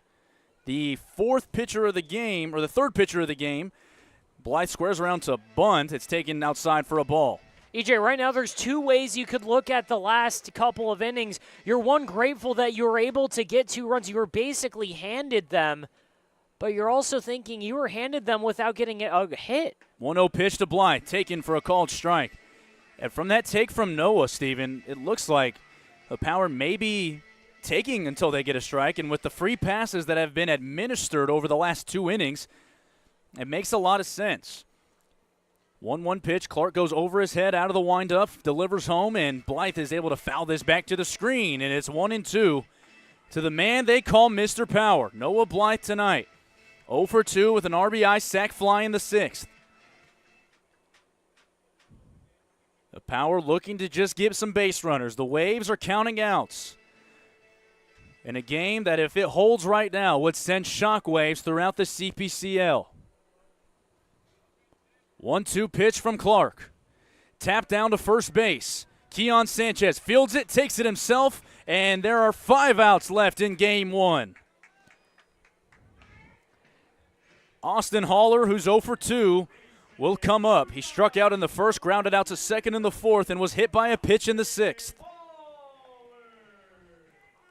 And EJ, it's astounding. There's been 7 free passes in the last 2 innings. There's been 1 hit by pitch, 6 walks, and the Power don't have a hit since the first inning.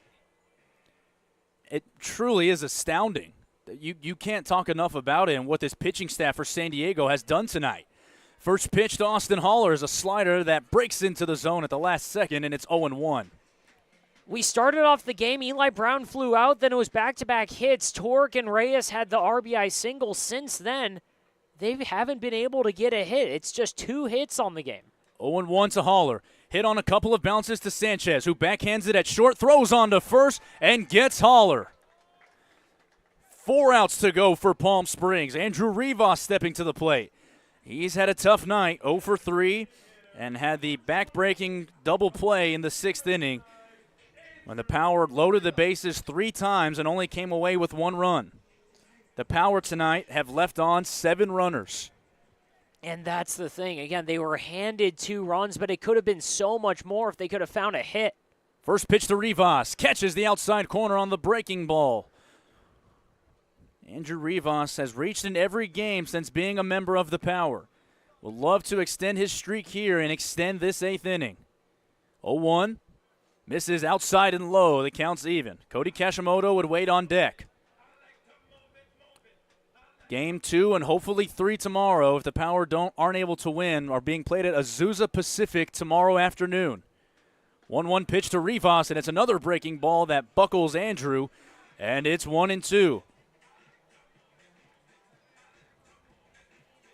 The Waves crowd that has made the drive starting to get into this game. Upset alarm bells are starting to ring. Rivas sends this up the middle. Backhanded by Pham, and it squeaks out of his glove, and it gets into center field. Andrew Rivas is on. He extends his streak, but more importantly, Mr. Stephen Buxton. The Power have their first hit since about 7:10 Pacific time. It's 9:43 Pacific time. their first hit in 7 innings, and they prolonged the 8th inning. And that's massive. Again, the power, it feels like they just haven't been able to get anything going their way today. And right there, it's not the best hit ball in the world, but they put it in play finally, and Rivas able to leg one out there. First pitch to Kashimoto in from the right side is a called strike. Kashimoto, the switch hitter, led off last inning with a walk, later came around and scored on the wild pitch. Rivas off first, a very shortened lead. The pitch to Cody in the dirt, ball 1.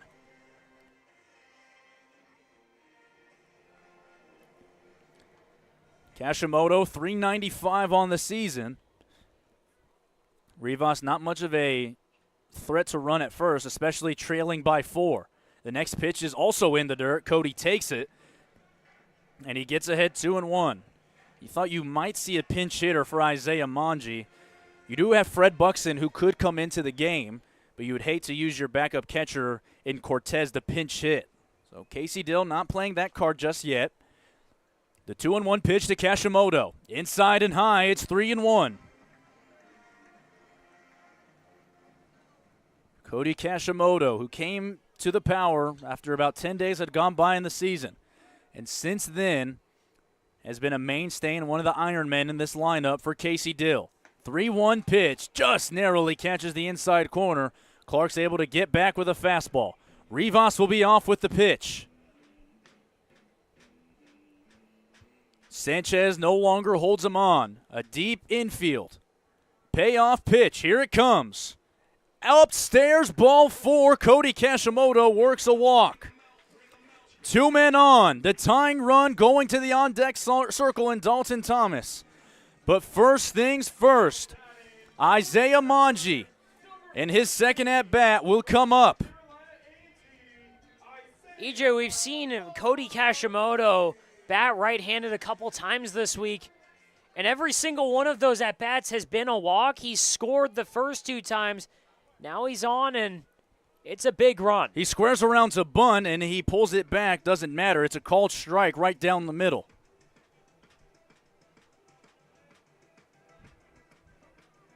Oh, 0-1 to Manji. He awaits. Clark checks on Rivas at second. Upstairs, ball 1.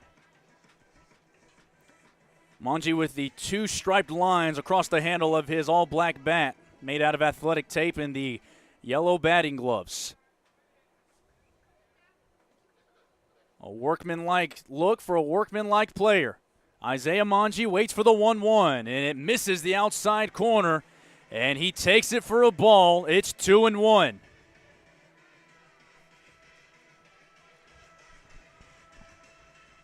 Manji taps the plate twice with his bat, points it now at Clark. Back-to-back runners have reached. Rivas off second, Kashimoto off of first. 2-1. Takes it right down the middle, and it's 2-2. The Power are 4 outs away from dropping Game 1 and having to go and win both tomorrow at Azusa Pacific. Still time for some late-inning magic, but it's got to happen now. Isaiah Manji with 2 men on and 2 out. 2-2 pitch. Taken downstairs, ball 3. Rivas and Kashimoto will be off with the pitch. Dalton Thomas waits on deck.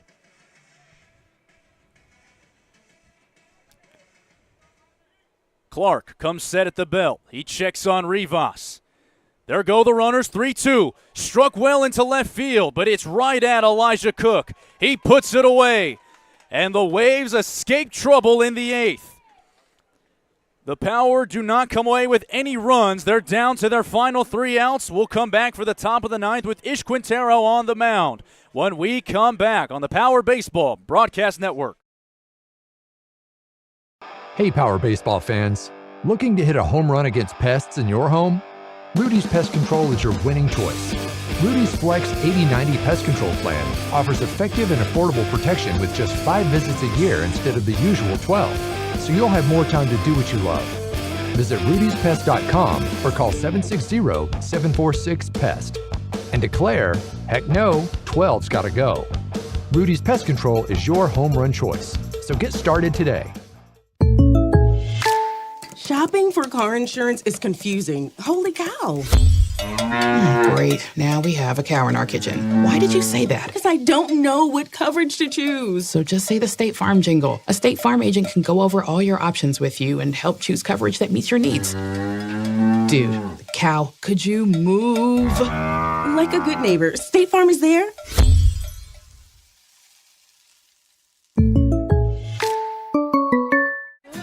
Family setting, we get into conversation, and it's comfortable here is what I guess I'll say. It's comfortable. The hot cocoa has whipped cream and sprinkles in the whipped cream in the hot cocoa. Very family oriented. They cater to the kids. They got the coloring books and crayons, and they have kid-sized stuff about almost for everything that you would want. So young and old, everybody can enjoy it. It's the best. Made from scratch memories. Elmer's.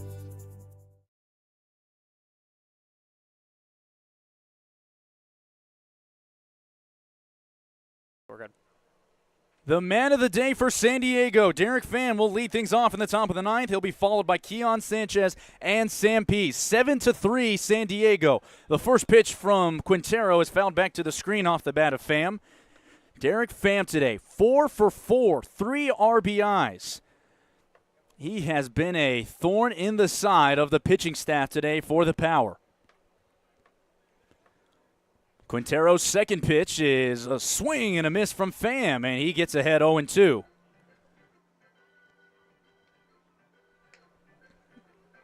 Not many people have come into Palm Springs this year, Steven, and even given the Power a game. And when it has, it's come from San Diego. This is the first time they've led going into the ninth. 0-2 pitch, narrowly misses outside.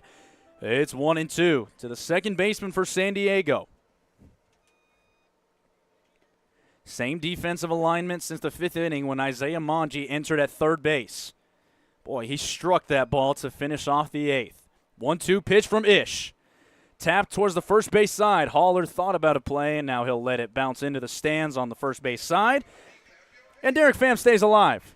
EJ, you mentioned not many people have came in and given this kind of game, given this kind of a fight. It's really the PSCL All-Star team, and that had the caveat of a different pitcher every single inning.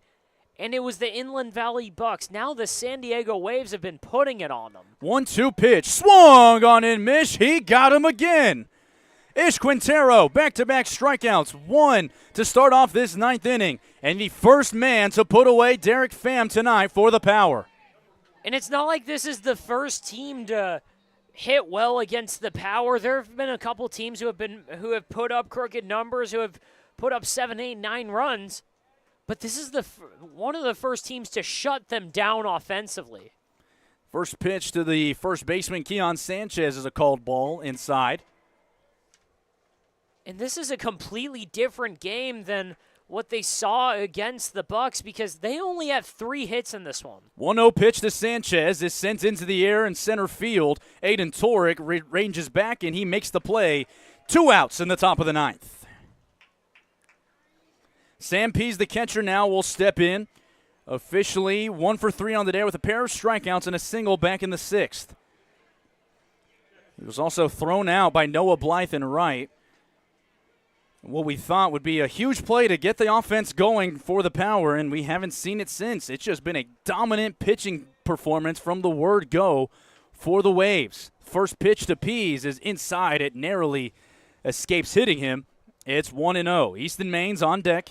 In the bottom of the ninth, the Power will rely upon Dalton Thomas, Eli Brown, and Aiden Torek to try to get things going as they trail by 4 in a 7-3 game.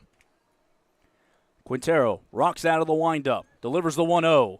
Just misses outside, and it's 2-0.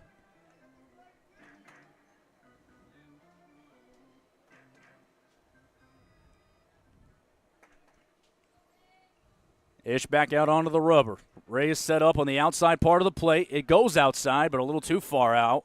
And it's 3-0 after he records the first 2 quick outs. EJ, no matter what happens in this game, you can't help but feel good about Ish Quintero and what he's been able to do. Again, this is really the only batter he's gotten this far behind on. 3-0 pitch. Upstairs and outside, and it's a 4-pitch walk. Sam Pease draws his second. And Easton Maines will have a chance to come up after a 2 for 3 day. It's Ish's first walk of the night. It's his second base runner that he's allowed. Again, for a guy who's 18 years old, Cal State LA's got a good one in him. Reminder that Game 2 will be played tomorrow at Azusa Pacific. If there's a needed third game, it'll immediately follow that first one. Well, the man on and 2 outs. Quintero's first pitch to Maines is fouled towards the first base side, well out of play, and Quintero's able to get ahead. It's been really hard for this crowd to sustain the energy tonight, Steven. Anytime that the Power have reached a little bit of momentum, it seems to be quickly put out by the Waves. 0-1 pitch to Easton Maines is outside and high. And after getting the first 2 quick outs, Quintero has missed the zone on 5 of his last 6 pitches. And it's not just that it's been hard to get any momentum. The Power, again, they were basically handed those 2 runs in the 6th and 7th innings. Again, 7 free passes. Other than that, they haven't been able to create anything offensively. 1-1 to Maines. Tap towards the left side. Cody Kashimoto has it. He'll throw it on the run, and he'll put away the Waves in the top of the 9th. The Power looking for some late-inning magic. It'll be Dalton Thomas, Eli Brown, and Aiden Torek to try to get things started. They trail 7-3 on the Power Baseball Broadcast Network.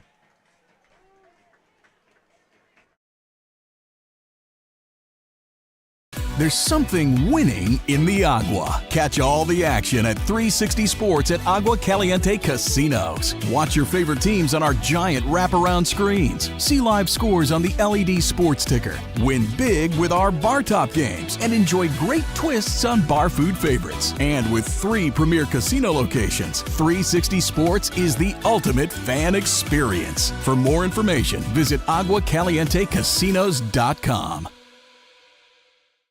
Building your business is no small undertaking, and you need the right team by your side. Whether you're just getting started or expanding nationwide, Pacific Premier Bank is here to support your business every step of the way. As your trusted banking partner, we can help guide you down the right path with customized solutions designed for your business. We'll help you achieve the success you deserve. Pacific Premier Bank. Let's build your future together. Whether you're building, landscaping, renovating, refreshing, or simply researching, rent the right size tools for your size jobs. In store, online, or in-app at Sunbelt Rentals, where tools rule.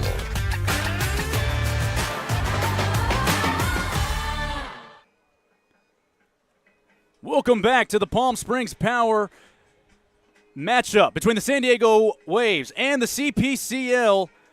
Excuse me, Steven. We have a bottom of the 9th that we are getting set for. Dalton Thomas will lead things off out of the 9-hole. It's a new pitcher on the mound in Braden Sweet.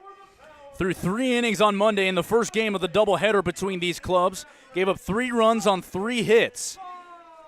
This lineup has seen Sweet before. Game 1 of the CPCL Championship Series. 7-3, the Waves got a great start from David Mendoza today, and since then, the bullpen has really carried them down the stretch. It's going to take a lot of magic in this 9 for the Power to come back. They'll rely upon one of the captains of this team, Dalton Thomas. 0 for 2 with a walk in the 7th. First pitch from Braden Sweet. Out of the stretch, comes home. Bunted on by Thomas down the third base line, and it'll go foul. I really like the move there by Thomas. If that thing stays fair at all, I know it's straight at Ramirez at third, but Thomas had such a good jump getting out of the box. He's almost guaranteed to be safe right there. Right now, EJ, the Power are just trying to put balls in play. They haven't been able to do it. And you mentioned the momentum. It's so hard to get momentum when the only offense you've been getting is walk after walk after walk, and they haven't been able to capitalize on it with a hit. I mean, you have 2 hits in the last 2.5 hours of gameplay. It's just been a remarkable pitching performance tonight for the Waves. Thomas got a couple of moments to collect his bearings. He's behind 0-1. Sweet comes home. in the dirt, blocked by Pease. They'll check the swing down to first. Thomas held up, and it's 1-1. EJ, sometimes there's outings that look pretty. Sometimes there's outings where you're lighting up the world. And then there's this where it's just gritty. You're finding out a way to get outs. But the only thing that matters is the Power haven't been able to get hits. It doesn't matter how many walks they've been given so far. 1-1 pitch from from Braden Sweet. Thomas waits and takes it upstairs, ball 2. And it's just a testament to the Waves, their coaching staff, and just the pitchers all day today. Brown and Torek will follow. Dalton waits for the 2-1. Outside, ball 3. Steven, you've done this with me a couple of times now, and what I always say, and you've heard me say, is that when you're chasing a number like this that isn't 1 or 2, you can only hope to bring the tying run to the plate. And if that would be, it would be Alonso Reyes, and then following him would be Noah Blythe. 3-1 pitch, outside, ball 4. And there is life. Dalton Thomas will make his way to first after his second walk. Eli Brown, the left fielder, will step in for his 5th plate appearance. Eli today, 0 for 3 with a walk. He did score in the 6th. No outs in the bottom of the 9th. 7-3 San Diego. The man out of Mercer, Eli Brown, waits for his first pitch from Sweet, and it's inside and high, ball 1. And Sam Pease has had enough of this. He's going to go have a word with the left-hander.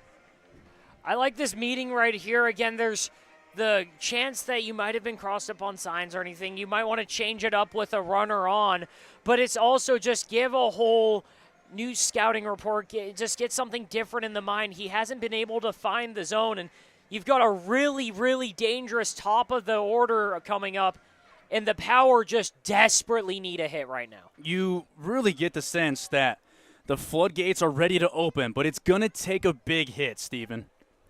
1-0 pitch to Eli Brown after the meeting. Catches the lower quadrant of the zone. It's 1-1. He was able to land a breaking ball. You might also tell him in that meeting that who cares if you walk him, because at this point they've walked everyone, but they haven't been able to take advantage of it with a hit. Brown awaits the 1-1. The pitch from Sweet in the dirt, ball 2. The Power have trailed by 1 entering the 9th one time this season. They've never been in this spot, trailing by 4. Brown ahead, 2-1. Pitch from Sweet. Also low, ball 3. It's 3-1 to Eli Brown. Aiden Torek in the on-deck circle. Dalton Thomas at first after the leadoff walk. Should this go sideways, the theme right now is Jack Clark was cruising against this Power team, and they go to Sweet. 3-1 pitch. Ball 4, it's low. Eli Brown trots to first. 2 men on. Here comes Aiden Torek. And EJ, there's a lot of things you can do here. I know Aiden Torek's coming up. I know you're at the top of the lineup.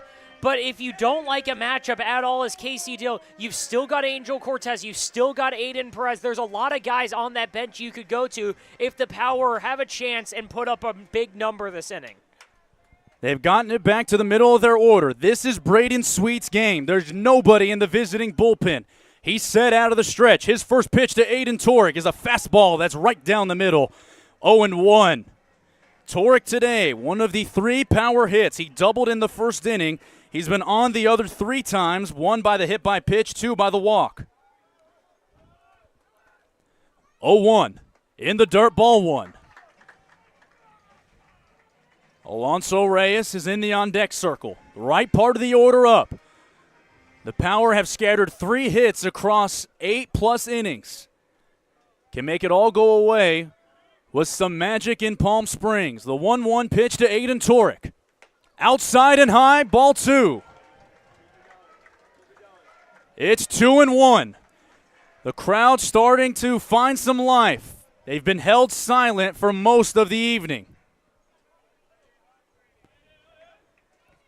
Torek ahead, 2-1. Sweet set at the belt. Checks once. Big deep breath, and he comes home. Swung on and missed, and Aiden tried to hit a 12-run home run with that swing, and it's 2-2. And EJ, with Sweet out there, he's been struggling to find the zone. I know that first pitch and that pitch right there have caught a lot of the plate, but you're not afraid of giving up a hit. You just can't give up more walks right here. 2-2 pitch to Aiden Torek with 2 men on and no out in the ninth. Hit towards the left side. It'll sneak through for a base hit. Dalton Thomas gets held up at third. Station to station. A second hit for Aiden Torek. Here comes Alonso Reyes, who represents the tying run in the ninth. And EJ, it's not just the second hit for Aiden Torek. That's the third or the second hit since the first inning. And a wise mound visit for San Diego. They'll go calm down Braden Sweet. And if San Diego were to close out this game with a win, Steven, it doesn't become a storyline. But take me through that. We talked about pitching plans and throwing them out the window in the playoffs. And you had Jack Clark, who was cruising through this lineup, and you sit him down, you bring in a proverbial starter to try to get the last 3 outs.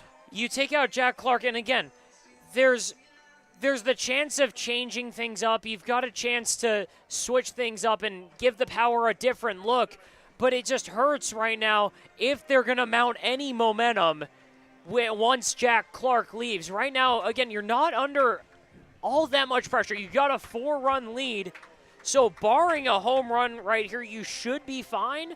But he's just looking for a ground ball. He's not looking to be too nitpicky around the zone. He just needs to trust his fielders here. 7-3, bottom of the ninth. No outs, and Alonso Reyes with the bases loaded. First pitch to him, breaking ball, called strike, 0-1.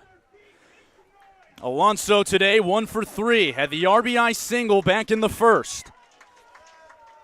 He's been the wave killer throughout the season. Batting .455. Does he have one more hit in him? In the dirt, ball 1.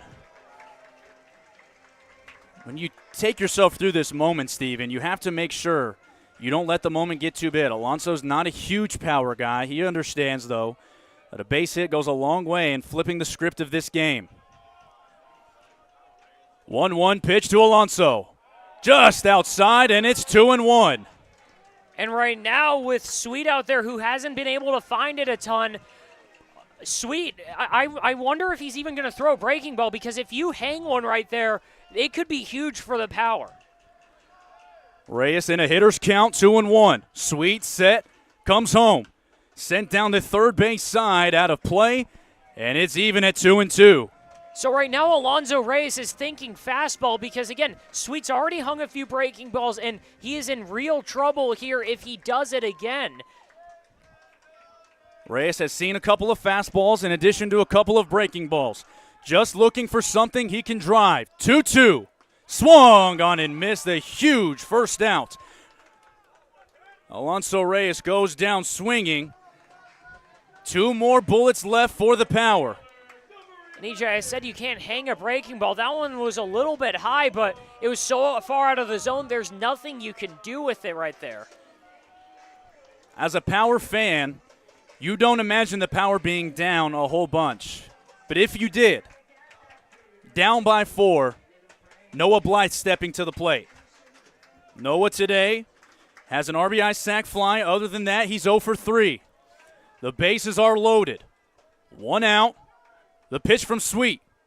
Outside, ball 1. He misses with the changeup. And EJ, right now, if you're Noah Blythe, you're staring at that gap between Madera and the right field line, and you're just trying to drive something down there. If you do, then there's a chance that you can get Aiden Torek to score from first. 1-0 pitch, catches the outside corner. He lands a fastball at 84. It's 1-1. A big alley out in left center field. Elijah Cook playing straight up with a shallow and slightly shaded oppo defensive position from Easton Maines. 1-1, 1 out. Next pitch, breaking ball that lands in the zone. 1-2 to Blythe. Austin Haller in the on-deck circle, just hoping to have a chance to tie this game. Blythe behind 1-2. Sweet has come back. He's set. High leg kick comes home. The 1-2 is sent into the air, shallow right field. It'll stay along the infield. Keon Sanchez puts it away. And there's 2 outs in the 9th. EJ, that's just a great job by Sweet being able to get out of that. He didn't hang anything over the plate directly. That curveball was a little bit high, but it was out just on the edge. So Noah Blythe had to go and reach for it, and he only got a small piece of it. Austin Haller represents the tying run. The Power loaded the bases to start off the 9th. Back-to-back walks from Thomas and Brown. Aiden Torek singled. Back-to-back outs from Braden Sweet. And the lefty delivers to the lefty Haller, and the first pitch is in there for a called strike. He was able to land the slider on the outside black. Haller looking for his big moment. Can't find much better situations than this. His team down by 4 in the bottom of the 9th. The 0-1 pitch from Braden Sweet. Cold strike down at the knees. The Power are down to their last strike.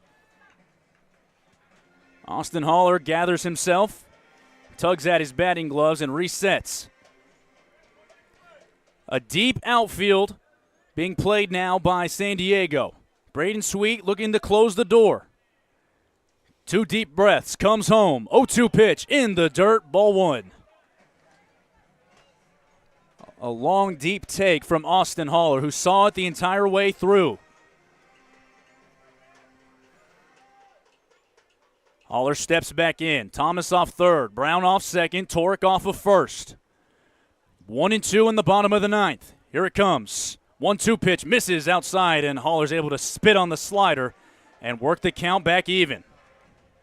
That's 2 hard pitches to take by Haller. The first one, obviously, a lot harder. It's carrying on that outer half of the plate and just jumps off at the last second. Braden Sweet set at the belt, looking for his last out. Austin Haller trying to keep things going. 2-2 pitch in the dirt, and it's 3-2. Now you get the benefit of having the runners off with the pitch. A deep infield. Pham and Sanchez have both their feet in the outfield grass. Ramirez playing down the line. Sanchez playing a deep first base and a step and a dive at first. Here we go. Payoff pitch with 2 outs. Ball 4, here comes a run. What a big league take from Austin Haller. Dalton Thomas comes in to score. And the winning run comes to the plate in Andrew Rivas. EJ, I have no idea how Austin Haller just took that pitch. He's gotten that same one 3 times in that at-bat.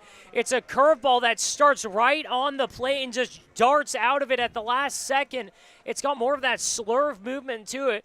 And Austin Haller, after getting a couple fastballs over the plate, it's so hard to watch that. Rivas' first time against Sweet, way inside, and it nearly hits Andrew. He drops his bat, but it's 1-0. Cody Kashimoto in the on-deck circle. No doubles depth in the outfield for San Diego. Not trying to let anything in the gap get by them. Austin Haller would surely score. The 1-0 pitch. Outside, ball 2. 2-0 count. 7-4, the Waves have led nearly the entire way through since the top of the second inning. The Power making it interesting in the bottom of the 9th. Braden Sweet behind 2-0. Inside, ball 3. I don't think I have to ask you. Automatic take, right? Yes. He hasn't had anything close this at-bat. 2 of the pitches have almost hit him. I mean, I'd be shocked if the bat leaves his shoulders. 3-0 pitch. Sweet still out of the stretch. Comes home. Able to get back in the zone, and it's 3-1. And that's fine, too. It's a fastball up and in. It's not the best pitch to swing on it. It's probably going to be in on your hands, but you've still got a guy who hasn't been able to find it this inning out there. 3-1 pitch with the tying run and Haller on first. Sweet comes home. Upstairs, ball 4. And the tying run will move to second. Eli Brown comes in to score. Cody Kashimoto steps in with a chance to play hero.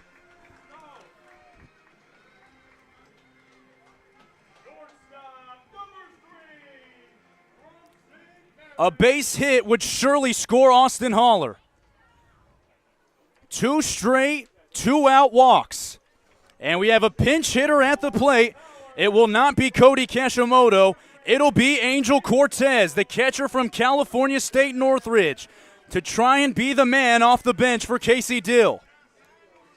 EJ, the insane thing about this is if you look at the past 3 innings since the 6th inning, 11 walks, just 2 hits. The Power have put up 4 runs on that. They need to put up another 3 to win. They need 2 to tie. But right now you've got one of your best bats, one of your hottest bats, Angel Cortez, coming up. And you've still got Aiden Perez on the bench.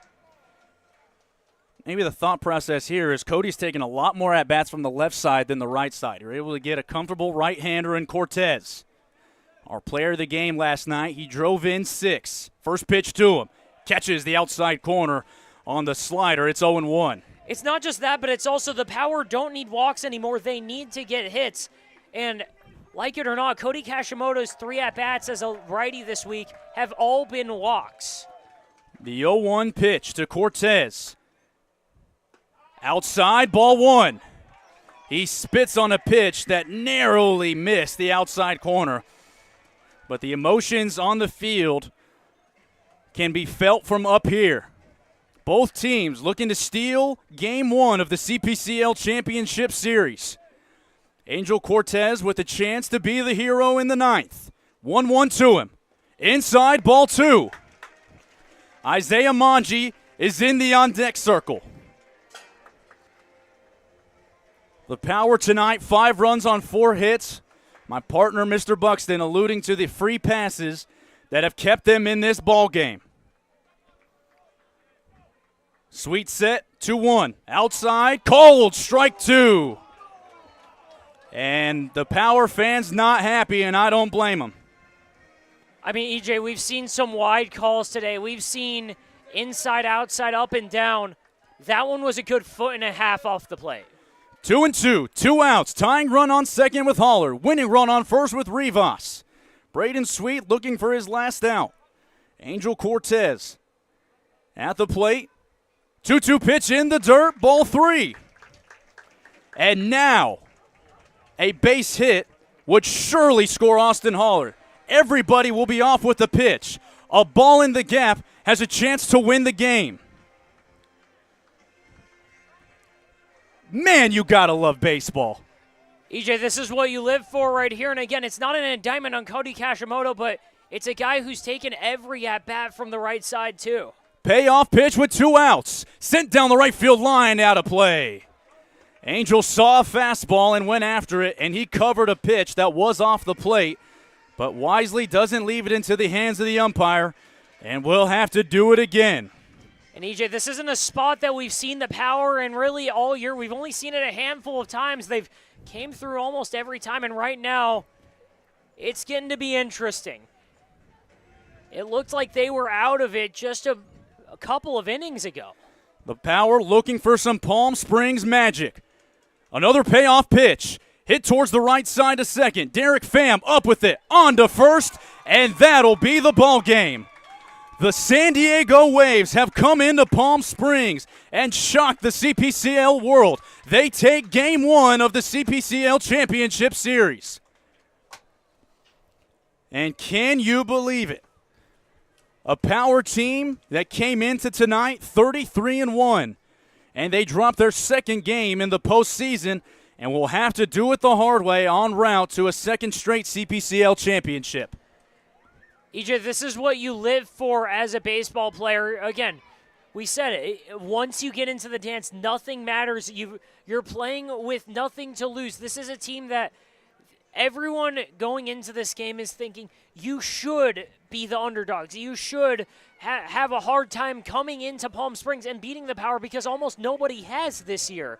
And they come in, they play with nothing to lose. They play with basically utter disregard, and they play almost a perfect game. It was fantastic pitching. They were able to hit. They took everything the Power gave to them, and now it's all the pressure is on the Power. They're going into San Diego tomorrow, and they have to win too.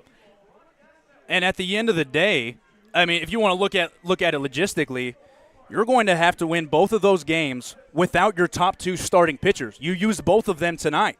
Brenton Thiels only went 2 2/3, but you can't ratchet him up for any more innings tomorrow. Connor Batzert gave you quality innings out of the bullpen, but he threw 50+. He's going to be down. So it's going to take an army to win tomorrow and claim both games at Azusa Pacific. That's where the game will be for those wanting to be at that game. We'll be going live at 1 p.m. Adam Oppenheim and Jay Cisnelli will be along with you for that call. And as we wrap up here, Stephen, we talk about really the 2 big players of the game, and that has to start with the starting pitcher, David Mendoza. He was simply fantastic. Yeah, David Mendoza, again, just 2 hits. The Power got 2 hits in the first inning, and they didn't do anything offensively for another 2.5 hours. It took till the 8th inning for them to get their next hit. And it was timing. It was different looks. He worked differently out of the stretch. He changed up his mechanics. And it was a fastball-curveball combination that kept the Power off balance all night. And then, you if you're a Power fan, there's a bad taste in your mouth right now. There's no doubt about it. If you're a San Diego fan, Derek Pham, who came into the week batting .224, comes in a playoff game, goes 4 for 5 with 3 RBIs, is the hero offensively, and he leads the way for an offense that puts up 13 runs on the best pitching staff in the CPCL. And, EJ, it's just what you get in the postseason. Some guys, it doesn't matter. You're just going to get hot at the right time, or just that pressure clicks to them almost. We saw it in the PSCL. A lot of guys who came in and they were struggling all year with averages in the 100s and low 200s came in and put 3, 4, 5 hit games in the PSCL playoffs. And right here in the CPCL playoffs, again, Derek Pham rose to the occasion, and he was all his team needed tonight. A 7-5 final score. Game 2 and 3 tomorrow on the road. Strictly radio call, but our team has been so outstanding all season long. And Stephen, if we could take these last 30 seconds to say thank you. We won't be on the air for the rest of this season. This is the end of our broadcast season. We saw the end of Cole's season come yesterday. So if we could take just a couple of seconds to say thank you to everybody that has chimed in over the course of this season. Everybody that's written a comment, positive or negative, about us, Stephen. We deserve both. There's no doubt about it. But sincerely, from at least the bottom of my heart, I'll let you speak to it in a second too, but from the bottom of my heart, thank you to all the fans that have been so supportive of making sure we can bring you Power Baseball on the Power Baseball Broadcast Network. It's been a heck of a ride. You and I have had a great time, especially together, and this is our final sign-off. Yeah, it's my first summer in baseball. It's my first full season doing baseball. It was the hardest and most rewarding summer of my life, EJ. And whether it was working with you, Jace, Adam, Cole, anyone we've worked with so far, it's been an absolute pleasure. And again, it was so much fun. I'm gonna miss it. I'm gonna honestly be a little nervous trying to figure out where I go next. But I couldn't be any more grateful from the bottom of my heart for everyone who made this possible. It was an outstanding experience. You have not heard the last of Stephen Buxton or EJ Sanchez in the broadcast world, but you have heard the last of us in this 2024 Power Baseball season. We'll sign off from the desert. For everybody involved with Power Baseball on the Power Baseball Broadcasting Network, for my partner, Stephen Buxton, we say good night. The Power looking to do it the hard way tomorrow. It takes a senior to be a junior. Good night from sunny California.